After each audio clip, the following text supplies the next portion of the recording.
We're here at the Binley Mega Chippy. At the Binley Mega Chippy! We made it, boys! We've finally arrived. Falcon's Fighter Tails wanted to try some good old British food, so we drove them all the way here to the Mecca of everything that is English cuisine. Feel the air as it fills with fat and oil, soaking into your very skin. We'll take anything, absolutely anything. Fish, potatoes, a sausage, a dog, your mother. We'll fry it. We don't care. Yeah. I can feel my arteries clogging right now. That's right. Yeah. That's right. I can actually feel the blood moving through my veins. I could just feel the cholesterol. We are outside the Binley Mega Chippy on the A48 in Coventry. It is a beautiful day, and we're here to talk about the latest episode, or we are the latest episode, rather, of the Even Rounder table. Even Rounder. It's basically a sphere at this point. Fuck you, Tiananmen Sphere. Tiananmen Sphere. Oh my sphere goodness. of heavenly peace. Where nothing the sphere happened. of heavenly peace. Where what nothing happened in the Tiananmen Sphere in 1989? Let's Nothing. be real. Absolutely nothing. Yeah, fair enough. Okay. Yeah, and I wasn't there. I see nothing. I know nothing. I see no evil, hear no evil, smell no evil. You see, I'm just a giant coal mine for our dear leader, so that's the thing. I can't even use the actual correct name. I have to give my deference to East China Island for all of the wonderful electronics they're giving us. Because we wouldn't want to. That's right. Oh goodness. I'm a party man, Daddy G. Don't hurt us. But yes. It is the official... Yeah, exactly. Bing chilling. We are Bing chilling down here at the Binley Mega Chippy. We're Bing chilling at the Mega Chippy, but no. Bing chilling at the Mega Chippy. We're here having a lovely fish and chips party because... Ladies and gentlemen, we are celebrating the accession of Finland to NATO. Give him a round of applause. Give him a round of applause, ladies and gentlemen. Welcome, Finland. Welcome. Another country bordering Russia has joined NATO. Yeah. And I wonder what caused it this time. I can't imagine. I have no idea. The special military operation to arrest the advance of NATO has successfully expanded NATO. Congratulations to the Kremlin on their excellent work. Oh, let's get some fucking confetti going in here, yeah, guys. We gotta just make it rain. Add it in post, Piggy. Confetti for everybody. Confetti. Yes. Okay, I'm adding in the confetti now as we speak.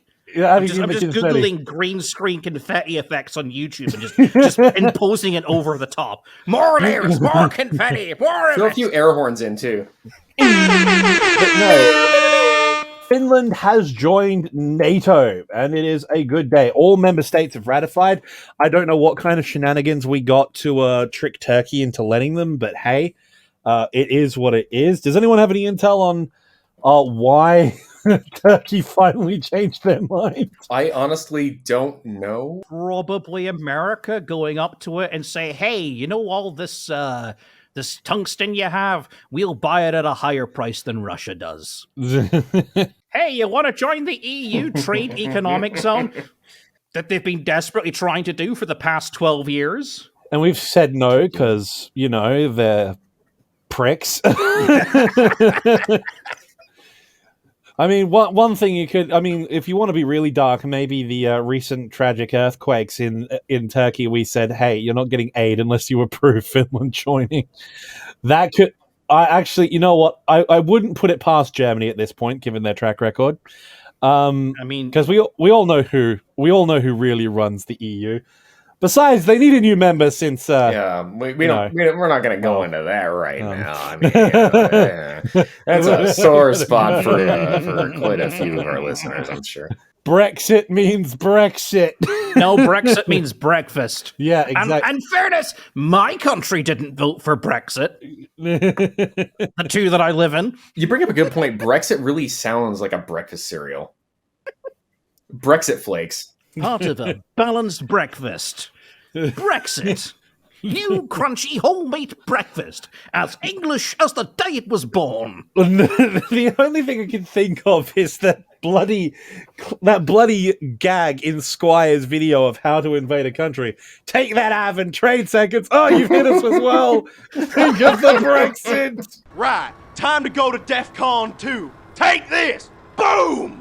What did you do, you madman? Parade sanctions, Ivan! Oh, God, you've hit us with them too. Have mercy, man. Think of the Brexit. Because you're not part of the EEC Trade Commission anymore. Oh, man, we're supposed to be talking about the war in Ukraine, but yes, we're celebrating the joining of Finland to NATO. And yes, as I said, it was Turkey finally giving up and saying, yeah, it's okay. As if by magic and as if entirely by coincidence, on this day, our good old French gazpacho lesbian queen of the piss midgets decides to start messaging me on Twitter again. Okay, so what is that? Do we have like some YouTuber pro-Ukraine syndicate? Like, does NAFO have Article 5? Yes, it does. We recorded an episode of this a while back, but we just weren't vibing with it. But now we're back again, and I'm going to say what I said in the last video. Gonzalo Lira, you keep going after my homeboy, and I will fight you in the parking lot of a Waffle House. That's right. And he will win. He will win. In fairness, the last time we tried to sit down and record this last week, we were all tired as fuck. But now we're all drunk, so this is great. Yeah, this is great. It is actually 9 a.m. I am high on life right now. I'm not even I haven't even started drinking yet, though. As an Australian, it's a bit late for me to start, given circumstances. It's 9 a.m. You either have to stay up through 2 a.m. or you have to wait until around 1 o'clock in the afternoon before you start again. So all we need to do is make this a 4-hour podcast, guys. Let's go. We can do that. That's fine. Well, I mean, dude, isn't it hard to drink when you're upside down constantly? I mean, kinda, yeah, but it actually kind of helps because the alcohol goes to your brain faster. It's weird. Don't ask me how it works.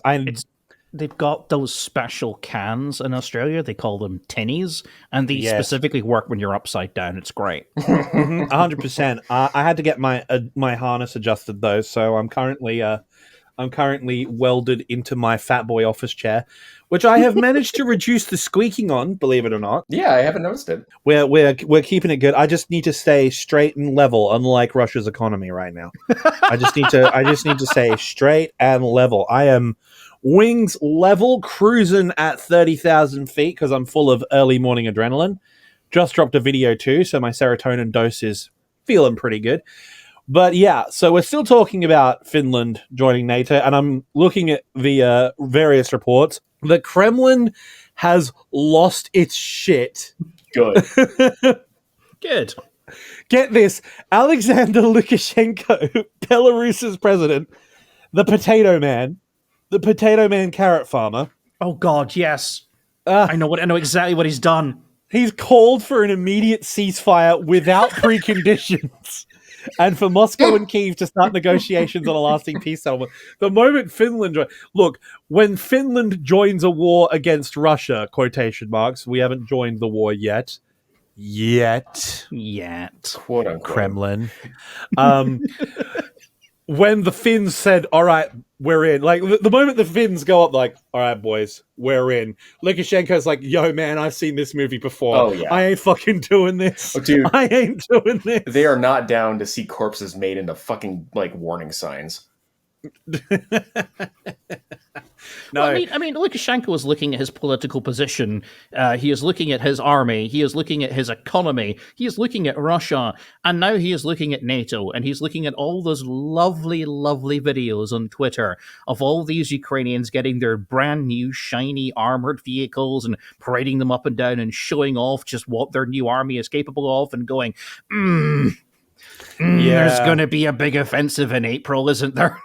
Yeah, it looks like what happened is Erdogan, everyone's favorite other potato, has said that this month Finland has satisfied Ankara's objections after taking steps to crack down on groups seen by Ankara as terrorists. So basically, the Finns have stopped publicly approving of anyone who isn't Erdogan in Turkey. Basically, so I think that's basically, I think he's calling. Well, to move on with the metaphor we used earlier in the video regarding our friends across the South China Sea, he has started referring it to Istanbul rather than Constantinople, if you get what I mean. Like, Kurdistan. What? Sorry, did I say something? I'm sorry. Anyway, Sweden is still being blocked because, well, Why? they haven't done what Finland's done. No, please expand on that, because I'm genuinely curious, because if Finland was able to get in, what is genuinely preventing Sweden from getting in? What I'm guessing is that from the way that they've worded it, basically Erdogan has had a big hard-on for crushing the Kurds in northern Syria and southern Turkey. Because they represent a breakaway group. Because we all know Turkey's history with ethnic minorities. It's perfectly fine. Nothing ever happened to it ever. Nothing bad has ever happened. And if we even hint that something may have happened in the past with Turkey and maybe some other ethnic group, then we're just going to get a shitload of comments about that never happened. How dare you? We have evidence that it didn't happen. We have a piece of paper in our archives that said, no, this didn't happen. Absolutely, definitely, 100%. So yes, that exactly. So what's happening is, I think that Finland basically gave guarantees to Erdogan that they wouldn't recognize Kurdistan. And I think Sweden's not willing to commit to that. That's at least my guess. They haven't specified what it is, but that would be my guess, because most of us were in support of the YPG and their fight against ISIS. And that was the big shitstorm that caused General Mattis to resign, if you recall, because Trump gave the instruction to withdraw from Kurdistan, which allowed the Turks to invade northern Kurdistan. And then start definitely not ethnic cleansing. But the point is, Finland is now in NATO. Sweden will almost certainly follow soon. But that actually leads on to another question we've been talking about. I had a chat to our favorite PowerPoint man about this the other day. Scandinavia is combining its air force. Yes, it is. Which is kind of amazing. Laserpig, you've done a bit more research on that than I have. I've been looking at it, but it seems kind of impressive. The 3,000 Scandinavian MiG-29s. The 3,000 Scandinavian MiG-29s. Well, they don't have MiG-29s. They're using... well, Sweden's got its own ridiculous air force with the Gripen. The Gripen is not a bad plane. No, it isn't. It is not. This is going to make you very unpopular in non-credible defense, but the Gripen is not a bad plane. If you've got old F-16s or whatever, you want the Gripen. The Gripen is a good jet that is going to replace those. It's going to give you far more capability for just a slight more expense. However, they have not been marketing it as a rival to cheap F-16s sold by America. They have been marketing it as a rival to the F-35. Especially to the Canadians. Which it isn't. But I'd like to point out that Laserpig had to word that very, very carefully. And the reason he did is because the last time we had this conversation and he said, the Gripen, fucking Gripen. It started civil war in our Discord because I will not tolerate Gripen slander in the comments section. I'll slander Gripen. I am one of those Sviage fanboys. I've been meaning to do a documentary on the Swedish 8 plan. You know, that as they carved runways out of the forest and the highways. Hiding jets and caves and everything. Yeah, dude, it's amazing. Just like this. No, the Swiss Air Force hiding jets in caves as well. Now that is also really cool. Maybe that's a cool idea for a video. Jets in caves. Hell yeah. They absolutely amazing. But no, the Swedes are absolutely out of their mind. Gripen or Gripen or whatever you want to call it, it's one of those jets that I think if only we had more of them, because they would be the ideal jet for Ukraine at the moment, especially given the Meteor missile capability. So the Meteor missile is what they need. Yes, I agree. I mean, obviously, I'm gonna be a U.S. Air Force simp and push for F-16s to go over there because it's just it's my opinion. But the Gripen. Excuse me, I'm gonna have to do this right quick. What now? Wait. There we go. Okay. Now hold on. I'm not. You know what? I'll join you. Hang on. All right, fine. I gotta pour my fucking water. There we go. Okay, top off, boys. Yeah. All right, we're ready to talk about Swedish jets now. Yeah, we are. Okay. I am a huge Draken fan because the Draken is a sexy fucking beast. The Viggen, God, is it? The Viggen, sexy fucking plane. The Gripen, sexy fucking plane. However, if you want to export that, you definitely need to have the infrastructure to keep making them. When they were marketing it to Canada, they were offering licensing, for license building.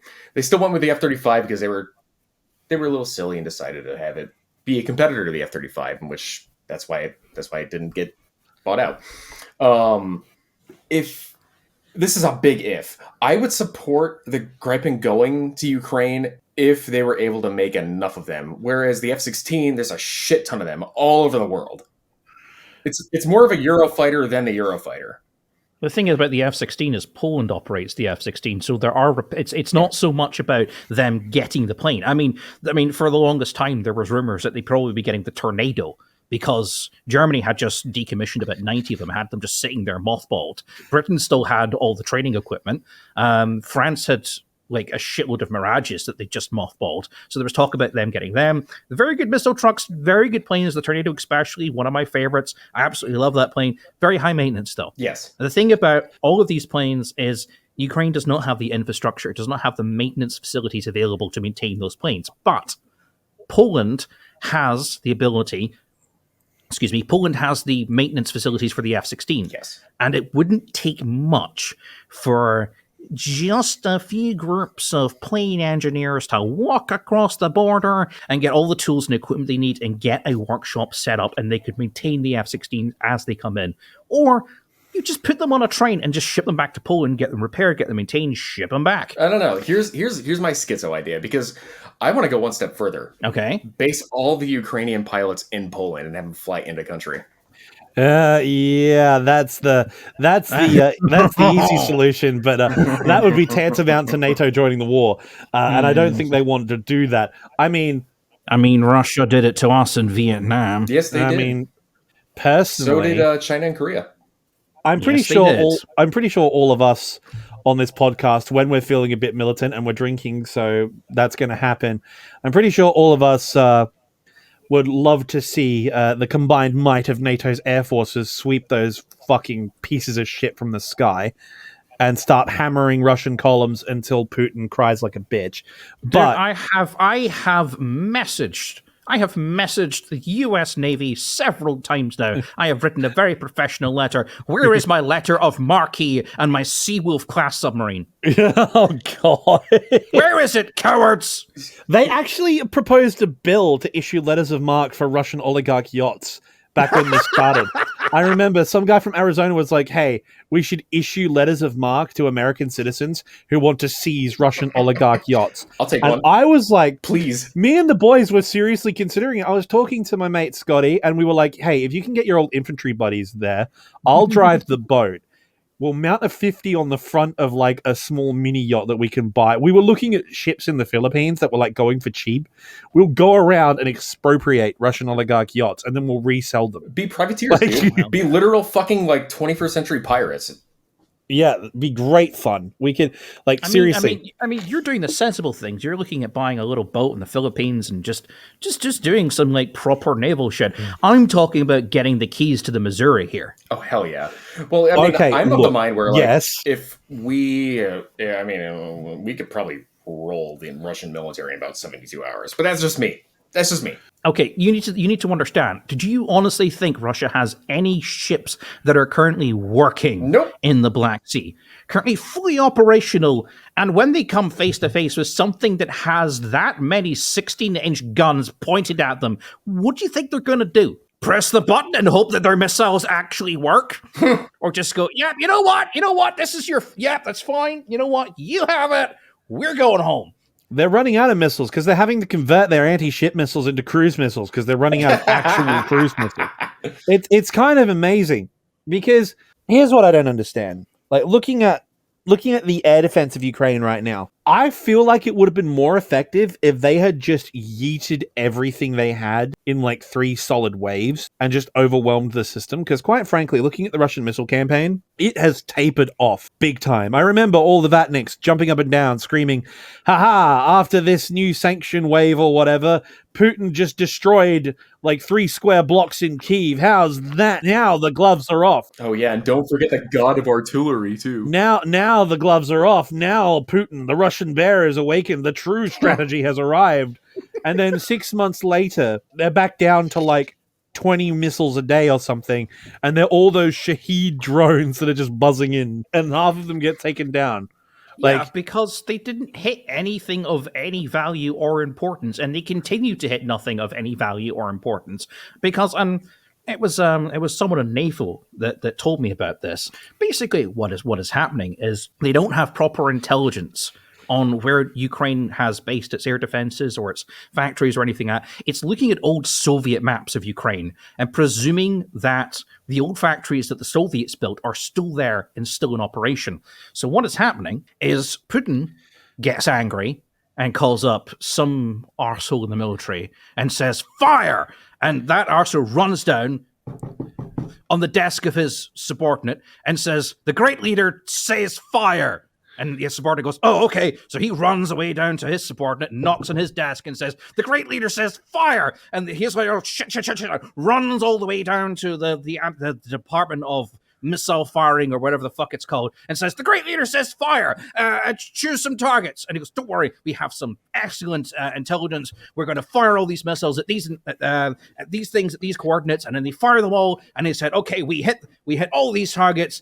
We have destroyed all of Ukraine's capability to produce weapons. Well done. Congratulations. That gets put back up the chain. It's like, we destroyed Ukraine's factories. We destroyed Ukraine's factories. We destroyed Ukraine, all the way back up to Putin, who now believes it. But what they actually didn't realize, it was the map they were using from the 1970s hasn't been updated since then, and that weapons factory is now a block of flats in a children's play park.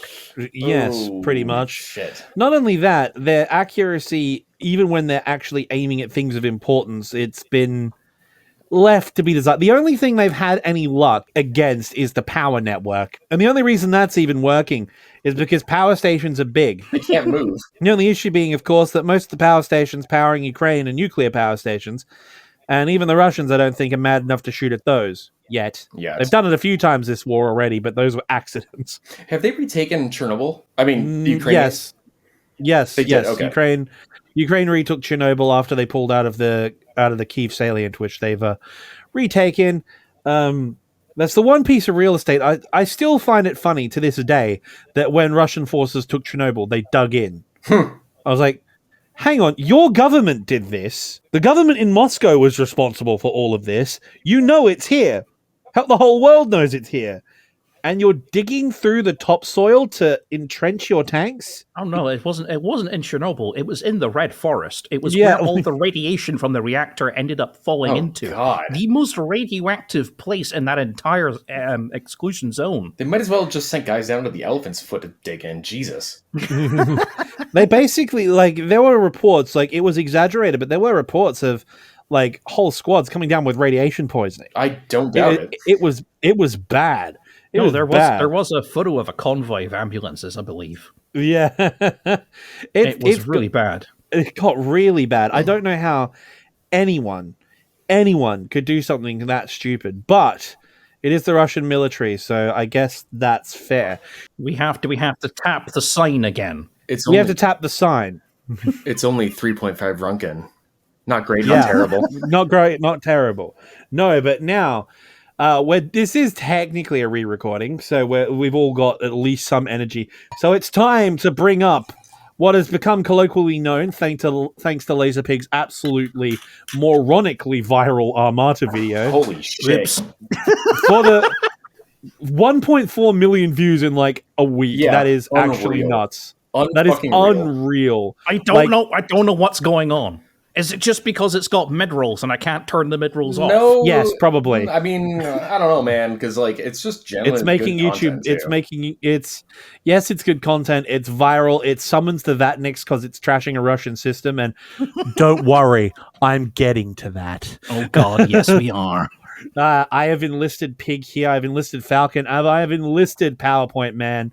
It is a collective effort. On my channel, we are going to be taking down the felon. And it's going to be fun. Oh my God. Unfortunately, there isn't as much leaked documentation about the felon as there is about the Armata, which is amazing. But I'm also wondering if there's just not that much to leak, because the Armata, well, as we've established, if you have more Armatas than something, that's rather depressing. And there are 6 felons in existence, as far as I know. As far as I know.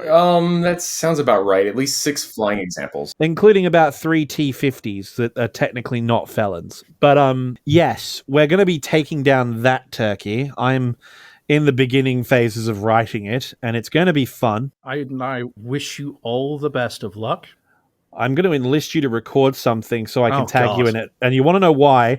It's for the sole reason, A, shameless brand recognition, and B, more to the point, I'm brutally ripping off your style because it's just too much fun. God damn. Animarchy, are you sure you're not a capitalist? Let's be real. Oh, no. Look. It is a common meme. It is a common meme in the depths of lefty posting spaces, is that leftists make the best capitalists because we spend all our time studying the system. So now I'm a sole trader because I'm a YouTuber. I'm not employing anybody. I don't hire an editor or anyone else because we're idiots who like to do it ourselves. Of course. That technically means I own my own means of production, although I technically don't own Google. But of course, I own my own labor, as it were. Which don't means own Google yet. Yeah, this podcast may get big enough one day that we can buy Google. You will expropriate Google for the masses. Yes. I'll sit in the chair. Hostile takeover. Could you imagine if we actually got hired by NATO's PR? That'd be freaking great. Be fucking awesome. I would love it. That would be horrifying. We're idiots. I don't know, man, because it would just really, really be funny. So I don't know. If we could get Trash Taste Size, we'd have a good chance of if we could get Trash Taste Size, if we could get like a million subscriber podcast going, what would be really cool is we could probably actually get the Zelensky man to say hi. Probably. If we can get not even hi, if we can get Zelensky on here for just a 5-minute bit or something, I would be so happy. Just to be able to talk to him. He's a Chad. He's out there chatting it up right now. Imagine he visited Bakhmut. He visited Bakhmut a week ago. It's surrounded on 3 sides by the Russians. Yeah, he was flexing over Putin because Putin visited Mariupol. Mm-hmm. And Zelensky was like, I'm going to visit Bakhmut. Fuck you. Yeah. And then everyone in non-credible defense thought that Putin that visited Mariupol was a body double because they've never seen him without his makeup before. No, seriously. He's melting. I'm flipping out. I'm tweaking here because I was scrolling through TikTok, that app that our American friends are not going to be able to use in a week's time. I was scrolling through TikTok, and someone found a doppelganger of Putin riding the Glasgow metro.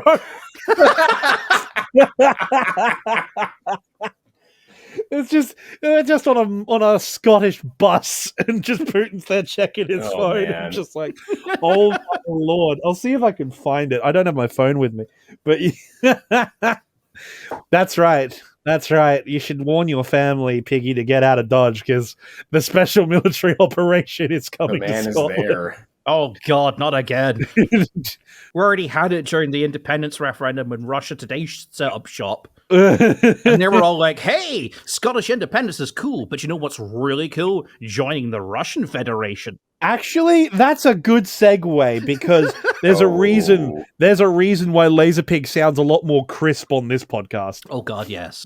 This is okay, tell the story. This is the power of the Shure SM7B, as well as a whole new audio setup that I purchased from an auction, from a liquidation auction from a bank. Someone told me about it. Hey, there's going to be a liquidation auction. There's a lot of audio equipment. You're in the market for a new mic. And I was like, yes, I am. Nice. So I went along to it, and there was this mic that was set up that came with an arm. It came with all the cables. It came with whatever the hell this is. It's a thing with little dials and buttons on it that I sure makes my voice sound absolutely delicious. Buttery. Sounding smooth like Peggy Lee. Smooth like Peggy Lee. Smooth like my balls after I've dipped them in butter.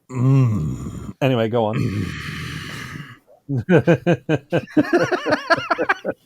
It was not until maybe about a week later, I was speaking to my friend again, and I asked him, where did all this audio equipment come from? What was the auction? It's like, it was some sort of radio place that got shut down and was just left abandoned.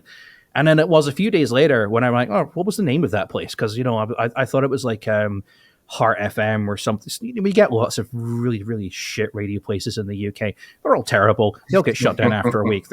They run off. They run off playlists, but they have to have an actual DJ come in and say, this podcast is sponsored by some bullshit. It's whatever. So I asked him, what was the name of this radio place? And I went, it was Sputnik. Oh. So in 2014, the Russian propaganda news channel Sputnik attempted to open an office in Scotland, in Edinburgh, promptly got shot down very quickly. Fuck them. And just abandoned all their stuff, just left it all behind in storage, and eventually it got liquidated, put into another storage, and eventually the bank sold it all off, and eventually I purchased a mic, courtesy of Sputnik. Damn.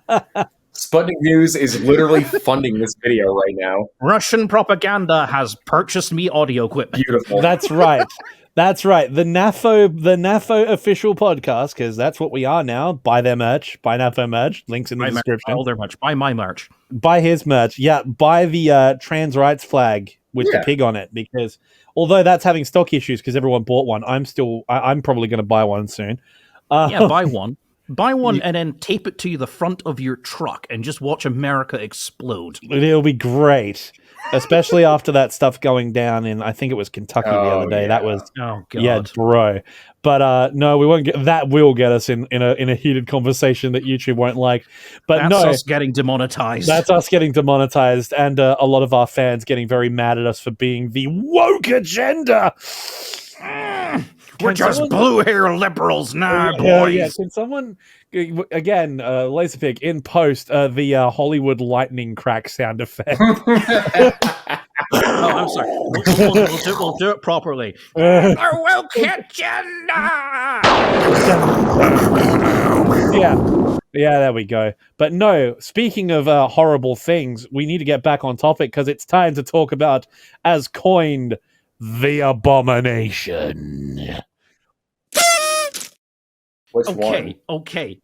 So I had some notes set aside for this podcast because I thought we'd have an absolutely wonderful time just talking about the BTR-50 with that stupid naval turret on the top. God. I thought that would dominate our conversation here, and I was just looking so forward to just ranting about this bullshit and how stupid it fucking is. Because that thing, it can't be reloaded from within the actual thing, within the turret, within the actual vehicle. Have you ever seen The Matrix 3?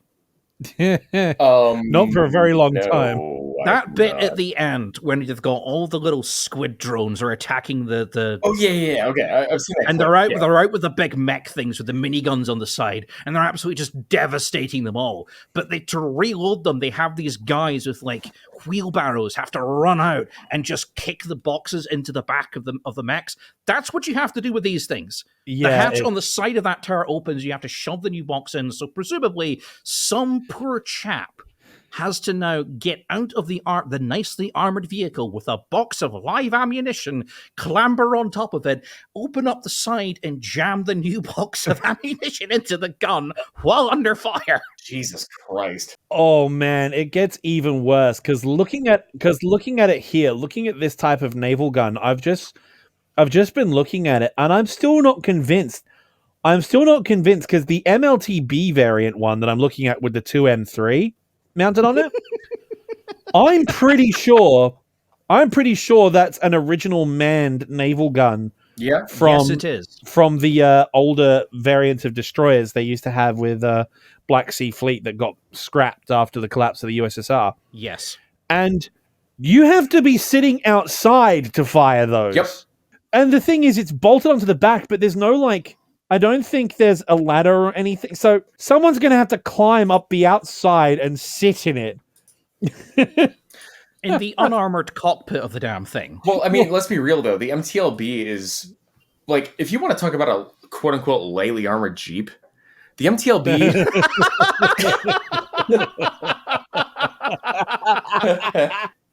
Oh God! There you go, Gorgonzola. There's your Jeep. Like, behold, the MTLB is a lightly armored fucking tractor designed to pull artillery, maybe truck around a few guys. It's like our best friend Mike Sparks' Gavin, but like shittier. Yeah, well, at least the Gavin can fly, bro. Yeah, like, dude. Come now. Yeah. I mean, actually, it can. Okay, so like, jokes aside, the M113 can actually fit inside the C-130 and be dropped out of it, which is how it should be deployed. The MTLB is a fucking boat with like paper thin armor on treads. Okay. Yeah, I mean, yeah. This thing is a shitbox, and it should have been like canned back in the 60s. It will stop 7.62, or it will stop 7.62 NATO, but that's about it. It's not stopping anything bigger than that. Yeah, a 50 will kill it easily. A 50, not even with slap, a 50 will kill this thing. And then you stick a naval turret on top of it, and some poor bastard has to ride out in the open, firing. Good Lord. I'm posting something in chat. Like, this is a little less ridiculous, but they stuck a fucking ZU-23 on top of it one time. Yeah, it's great. It's great. Like, that's a vehicle. That is a vehicle in the hit Off-World Industries massively multiplayer game Squad, the ZSU on the back of the MLTB or MTLB, whatever you want to call it. But to be fair, that thing at least has a purpose as an anti-aircraft gun. Right. I'm assuming this thing is like, I suppose it's the original design was an anti-aircraft gun, but I'm looking at it. I'm just like, no, it was a fixed turret. The ZU-23 is a fixed turret designed to be deployed around, small like operating bases and shit. But they put it on the back of an MTLB, and I mean, I guess it works. It's better than the ones we've seen in Syria, which have been strapped to the back of a Toyota Hilux. Oh yeah. Although that's really funny because you can see that, because occasionally you'll find a guy from from Aleppo or something who forgets that recoil's a thing and mag dumps and flips the truck.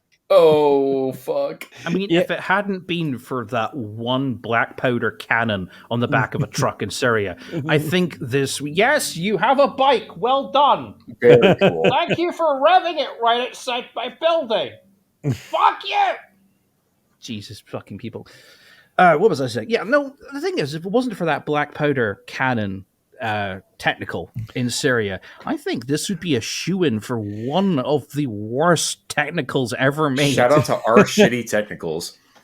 Dude, Shitty Technicals is one of my favorite Reddit pages, and I think this has won it for all time. You want to know what makes this better? I'll tell you what makes this better. This is an r/shitty technical, not by Syrian guerrillas, not by some like Middle Eastern despot nation trying to get things together. No, this is from a so-called developed nation state, and they have done this. And I don't know. The thing looks like a fucking shoe on treads.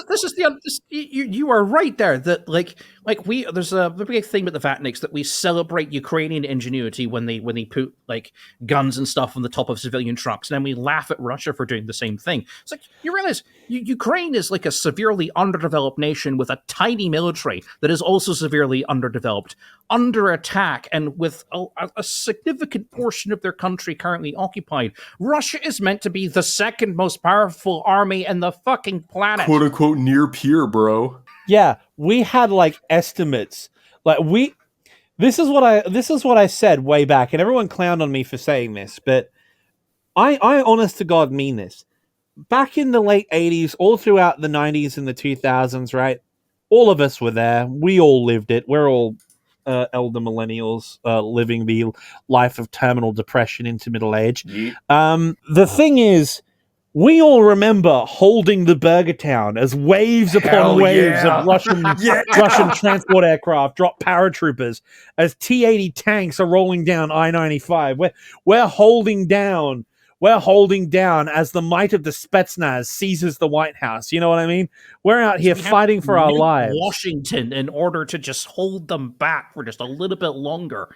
You know, Modern Warfare 3 had one of the best missions ever in Call of Duty history, where you go from an AC-130 flying over the streets of Paris, covering your advance, and then you drop down to a massive firefight holding at the base of the Eiffel Tower as American reinforcements come rolling in to help, right? You remember all of that. They even managed to make the A-10 look cool. Like, let's be real. Yeah, like the A-10 is always cool, but that's... It looks cool. It looks cool. Okay, yeah, I have to admit, okay, I made that 2-part video way back when about how the A-10 sucks. It does look good. Okay, who are you and what have you done with Laserpig? Okay, I admit, every time I see that thing open up on something, I get that little fizz at the back of my balls. Yeah, fair enough. I get very excited when I see it happen. I'm very glad it is not happening anywhere near me, especially since I am surrounded by British tanks. Yeah. Oh, yeah. So yeah. I was at an air show recently, and I saw a little demo go on for an air show. You know, the A-10 came in, did some like low pass and shit. Didn't shoot its gun. They had some like pyrotechnics and shit. But like hearing that whine of the engines was just like, God damn, this thing is actually pretty fucking cool, like aesthetically. It's slow as fuck. I know it would be an absolute pain to clean, but I feel like, given that it's its signature, like, air shows should at least load blanks into the gun, right? Come on. It's what you're here for. I know it's pain. I know it doesn't make sense, but I feel like it should be done. Or at least load training rounds. Well, okay, so, I mean, it's tricky with a Gatling gun. Okay, here's Falcon being a gun nerd, but... Go for it. It's hard to load blanks into a Gatling gun. I mean, I guess you could do it because it's externally powered. You know what? Never mind. It's externally powered, so it doesn't need any like blank adapter or anything. So it could do it. Yeah, it could do it. But it's the whole party piece of the thing. Is that's the whole reason. Yeah. I mean, look. Go burr. Everyone in the comments say it. Do it right now. Everyone post it. You know you want to. Just do it. Just get it out of your system. Big gun, go burr. Come on, everyone. Everyone knows that the only reason that debate lives on is because of the global war on terror. Like Ukraine proves that in contested airspace or in peer-to-peer conflict, or quotation marks, what was supposed to be a peer-to-peer conflict, like survivability of attack jets is 0. That's why the Su-25s are doing the same thing that their helicopter brethren are doing and arcing the rockets, because. Like you can't get anywhere near the front line. Perun actually sent me a photo that he got from the inside of an Su-25, a Ukrainian Su-25, and it showed his RWR receiver, his warning receiver. Like this poor Ukrainian pilot was getting illuminated by like 4 different radars. Oh my god! Dude, the dude's popping up for his attack run, and the moment he popped up, he just gets illuminated by 4 different radars. The moment he pops up, I'm just like, bruh. So, like, reminds me of that mission we did a few nights ago. We need to supply Ukraine with a few AMRAAMs. Oh, Queen, trust me. Oh God, we need to get these guys Fox 3s for real. But that's a whole nother discussion we'll have in a minute. No, my point is the only reason the A-10 myth has lived on is because of the GWAT, and all of my infantry friends love the thing. Because it saves their ass in counterinsurgency, because they can call it up and go, blat that, and it stays around for like forever because it's a little turbojet that could just hang around. Yeah. Right? That's why they love the thing. They absolutely love the thing. For the actual Air Force, and the reason they want to get rid of it, and for anyone who's talking about actual conventional warfare, things useless.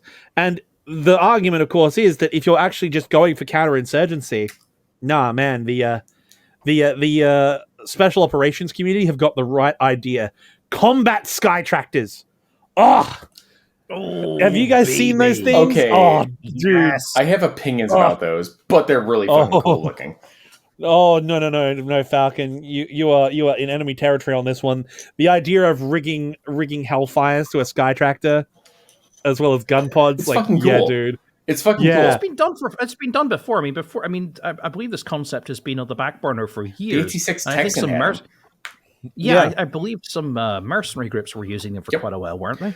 Turboprop CAFs is the way to go for counterinsurgency. Yeah, as long as they don't have man pads. I will stand that. Yeah, we're going back to the days of the Skyraider, babes. Yeah, but that's the thing, though. you've got a turboprop engine and you've got flares. The flares are going to be way hotter than that turboprop compared to a jet. Like, let's be real here. So, and of course, given how the engine is mounted, because turboprops are on the front, flares out the back, really sort of, it's a beautiful thing. I think turboprop cast is the way to go. I will stand turboprop cast all day if you're going for counterinsurgency, which is why Special Operations Group has bought the combat tractor. And it's going to be great. Peck, it's going to be great. I mean, Animarchy, you know what? You go right ahead and stand there. That's fine. Look, I like big scary jet plane as much as the next man. I appreciate a big scary jet plane. But there's something to be said about whacking a terrorist hideout with a Hellfire from something that can only fly at 80 miles an hour. Okay? Like, come on. I mean, well, then you're also like vulnerable to small arms fire, like, AKs and 50. That's why you have air superiority and you fly at night. Well, if you fly at night, that's one thing, yeah. But what scares me is that we're not fighting the GWAT anymore. We're fighting a war that's very much, well, we're not fighting it, but we're looking at a war that is very potentially peer-to-peer. So, like, if we were to get into shit with Russia, especially now, I don't know if that will work as well. That's what we've got the F-35 for, and we've got how many of them now? We've got like something like 500 of them. Baby, just park an F-35 35,000 feet, just put that shit in orbit, use a targeting pod, and just drop JDAMs or LGBs on painted targets. You truly are an American. Yes, I am. He is an American. His first goal for his idea for defeating Russia, the first idea that he jumps to is just let's park a jet in space and do rods from God. I mean, true American here. Hell yeah, this is my answer to everything. My answer to everything, and like, violence is not the answer; it's the question. The answer is yes. That is it. Well, I mean, if you're asking that, I'm gonna pull out some B-61s, but that's a side point. Now that's a different conversation. Though we are speaking about abominations, so I guess we could create some radiation aftermath. I mean, it wouldn't be as bad as Chernobyl. I mean, wow. I mean, it wouldn't be. I mean, the fucking Russians are absolutely losing their shit at the fact that we're supplying Ukraine with Challenger 2s, which come with depleted uranium core Sable rounds. Yeah. Which they believe should be considered a war crime because they leave hazardous radiation behind them. They're called depleted for a reason. Actively ignoring the fact that Russia has been using depleted uranium tank shells since the day this war started. Yeah, unironically. It's okay for them, right? Oh, no. Oh, yeah, great. Let's make them a war crime. Let's just tally another score onto Russia's list. Yeah, like, let me, you guys love Tchaikovsky, right? Let me play you a symphony on the world's smallest violin. I feel so sad, especially given what we started seeing out of Russia itself, which leads us on to a topic I covered on my latest video, but it's something that has been going around. The fact that the Kremlin are now imprisoning children, which is oh god, yes, this. Poor old Masha Moskалeva. She drew art. So in Russia at the moment, schools are required during their art classes to draw patriotic art in support of the special military operation, like some real Hitler Youth shit, right? Absolutely nuts. Like, they've got, artwork of tanks with Z on the side and brave Russian soldiers staring down the evil Nazis. It's all very patriotic. And Masha decided that she was going to draw the Russians launching a rocket barrage at a city and a young woman and her daughter holding a flag saying Slava Ukraine, a Ukrainian flag. I'll put the picture on screen for the audience. Yeah, and just so you can see it. But that's not the worst sin of all. The worst sin of all was that the Russian flag had "No to War" written on it. Not "No to the special military operation," "No to war." Naughty. So the police were called. The principal called the police on a 12-year-old girl, and they detained her on site. Masha's 12. She's 12. The police detained her on site and basically confined her to a orphanage, like a children's home.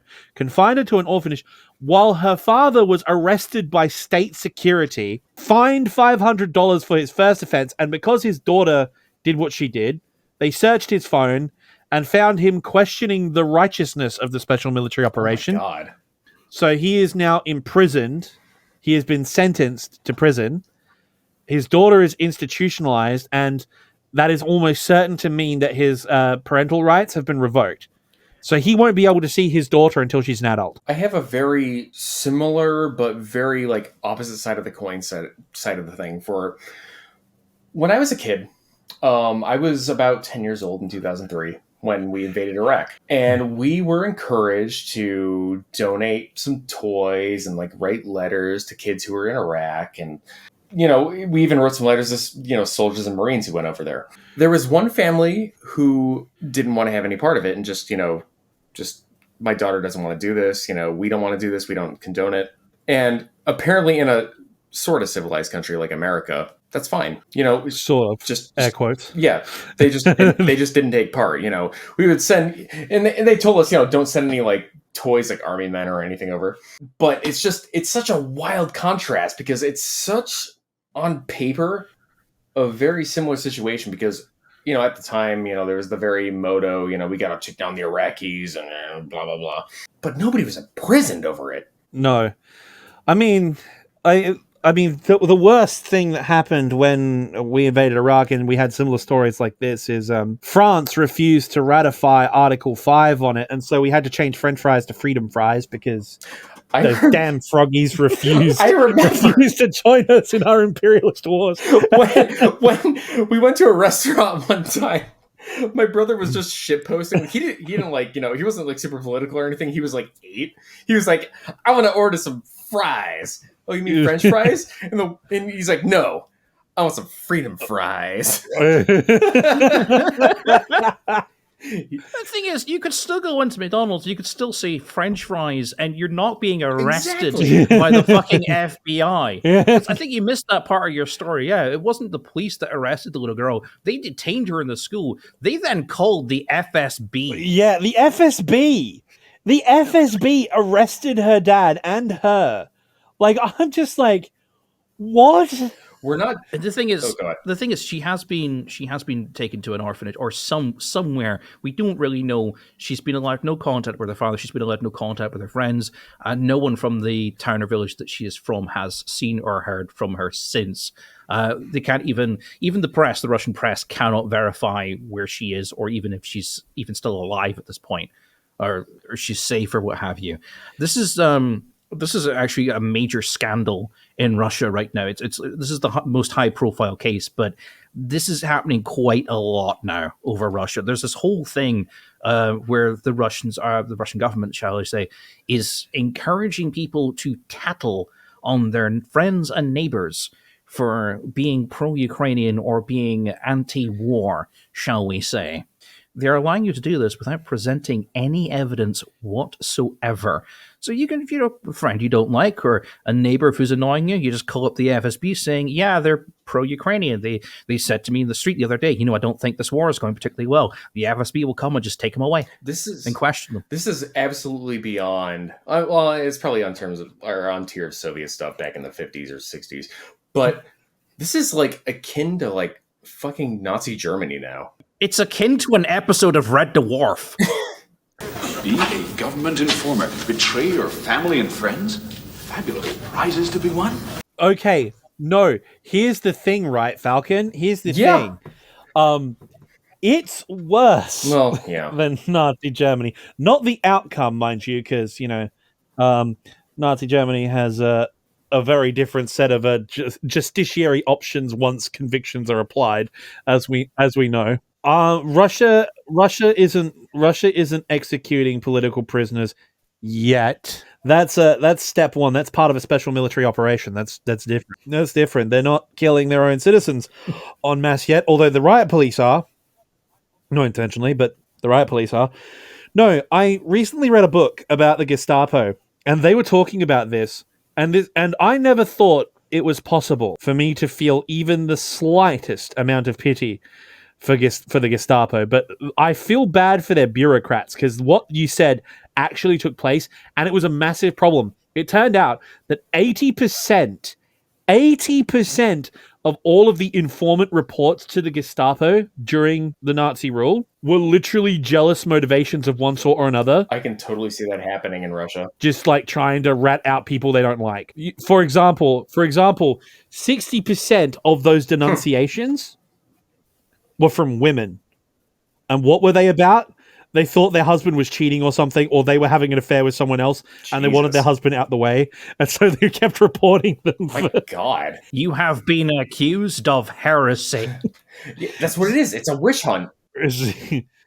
You've sullied your hands with filthy cards of heresy, guardsman. How do you plea? All our heresy in the eyes of the Inquisition. The Emperor protects. No one expects the Russian Inquisition. Look, the Emperor protects.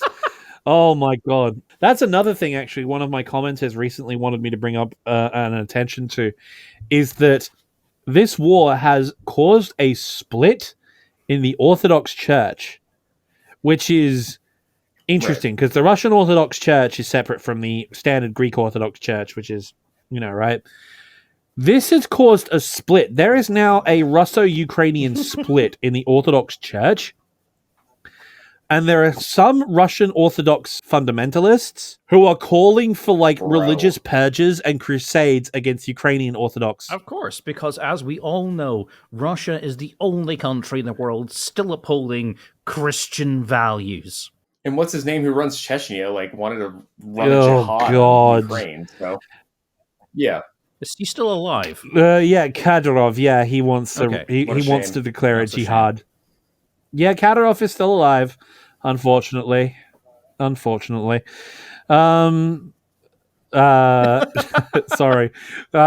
We used to be on another podcast back in the day. We always had to say something after we said something like that. The NAFO podcast doesn't endorse violence. I endorse violence. I mean, we do not. It's a real shame he's still alive. We don't endorse in Minecraft. In Minecraft. Although the FBI released a statement that says we're not allowed to say in Minecraft anymore because they've wised up to that. Oh, for it's in Terraria. It's in Terraria. Fine. In Rust. No, screw it all. It's really sad that he's still alive in Roblox. There we go. That's better because Roblox is an open source platform. But yes. I don't know. I think it's sad that anybody wants to commit genocide is alive in general. So, what do I know? That's a fair enough statement. Although that's going to cause the Australian government to feel a bit nervous. Good thing I'm in America. That's a topic we're not getting into. That's something we're not getting into. Although there is good movement on that, is that we are finally getting Indigenous representation into our constitution. We're holding a referendum on that soon. So, yes, hopefully, unless Alex Jones types throw a wrench in the works again. Although, speaking on crazy nutcases... Hey, it's not my fault, who's okay? Who's not a crazy nutcase in here, though? Let's be real. I didn't do it this time. I just want to do a quick morale check. Are we ignorant or evil still? I can't remember. I think we're pigeons. I'm evil. I am absolutely evil. I don't We're pigeons? Yeah, that's pigeons? That's the thing. Because... Gazpacho, I can't be arsed with this name anymore. So fuck Wank McGee. Has been messaging me over Twitter, and he invited me back onto his podcast again, the Round Table, and I was like, no, dude, no, you burned that bridge. Come on, you can't be. Well, the fact that he called me, he called me the gamer word and everything. So yeah, wow, what? What? He called me a lot of. He called you a lot of things. He called you the gamer word, as in the neighbor, the neighbor word, or the cigarette word. He called me a neighbor loving. Oh wow! A real of a man. Yeah, dude, I am willing to go on, because for one, it gives us exposure, and two, what can we lose, really? Our sanity. I mean, our sanity. Yeah. Did you not see what happened the last time I was on it? Dude, did you see the amount I drunk just to keep me sane? You'll back up this time. You'll back up this time, and we will yell at him. If we yell at him, he'll just kick us off and say, "Oh, look, they rage quit. I won." You know, the guy's insane. The guy is a mental nutcase. He is. He doesn't have two brain cells to rub together. Have you seen his Twitter thing? He's like posting pictures of like women in dresses, going, "Women used to look so pretty. What's wrong with a little bit of makeup now?" There was a thing. I took a picture of it because I wanted to get it in case he deleted it. Let me quote it to you. Yes. 3 hours ago, at this time, I think Poland will likely try to invade Belarus or Western Ukraine with full NATO support, but without NATO participation. In other words, I think that the Kiev regime will collapse in military defeat, and Poland will be the next proxy victim in this U.S. war against Russia. So I don't like to poke fun at like any mental illnesses or anything, and you know it is a serious thing. If he unironically has schizophrenia, you know, I really do genuinely wish he doesn't gets have help. Schizophrenia. What he has is an IQ below 90. Yeah. You are confusing mental illness with stupidity. Oh yeah. And you need to understand this man is now he's very old. He's in his late 50s now. Yeah. He has lived a life of drugs and alcohol where he has jumped from one cause to the next cause to the next cause, always arguing on like the worst side possible to argue with because it brings him fame and notoriety. And he's just got to the point where he just argues for the sake of arguing. I don't fully believe he has any idea what he's actually saying. He's just coming up with more talking points to just scream at people because he doesn't know any better. It just makes him feel good that this is happening. And yet he has so many followers, probably have the same issues he does. Well, the thing is, I've invited him onto the podcast. Awesome. Onto this Awesome. I will not go to his podcast again. I will not put myself in that position again. Oh, me and Animarchy will go. You two can go. I'm not going to control. I don't control what you guys do. You can feel free to do whatever you want. But no, I have.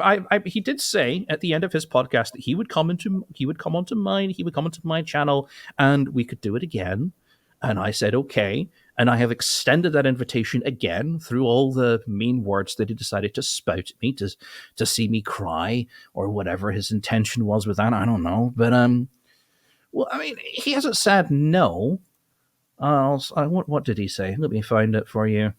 While you're looking, his insults are on the tier of like a high school like douche bro. You lie about others and you troll everyone because you have a miserable life which you hate, but which don't know how to fix. You have no one who loves you. You're broke. You're a failure in both your profession and your life. So the only happiness you get is projecting your misery and resentment onto others and claiming it's humor. You know what's really funny about that though? You're now living a more comfortable life than he is, and you're making way more money than he is.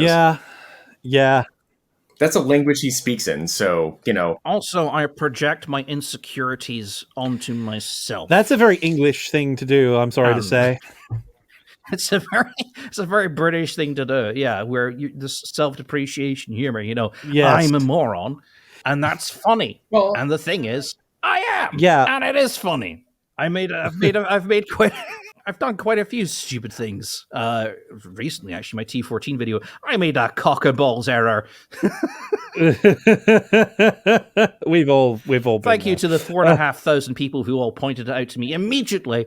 Yes, it is completely true. I got it completely wrong. The Honda N engine does not generate slightly less torque than the V2 of a T72. That was a complete shit happens.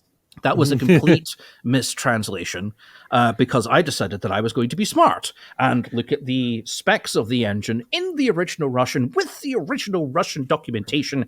And as I was looking at it, I was going, okay, what's its torque? Give me horsepower, give me torque, give me something that I can use as a metric of comparison to another engine. And I found at the bottom the little symbol for torque and the number's 220. I was like, it's only got 220 torque. That seems insane. So I just found another engine that was roughly similar, which happened to be the Honda N of the Honda Jazz, and said, it's the same. Turns out, Russia don't measure torque the same way we do. So we measure torque in, I think it was newtons or Newton meters or whatever. They don't do that. Let me find it for you. I need to actually just double check. No, because Russia, like, I absolutely hate this. You're not. It's not just kilograms per force meter. Yeah, it's not just the Russians who did this originally. You don't think you're getting away from this, Verabuz. I'm coming after you too.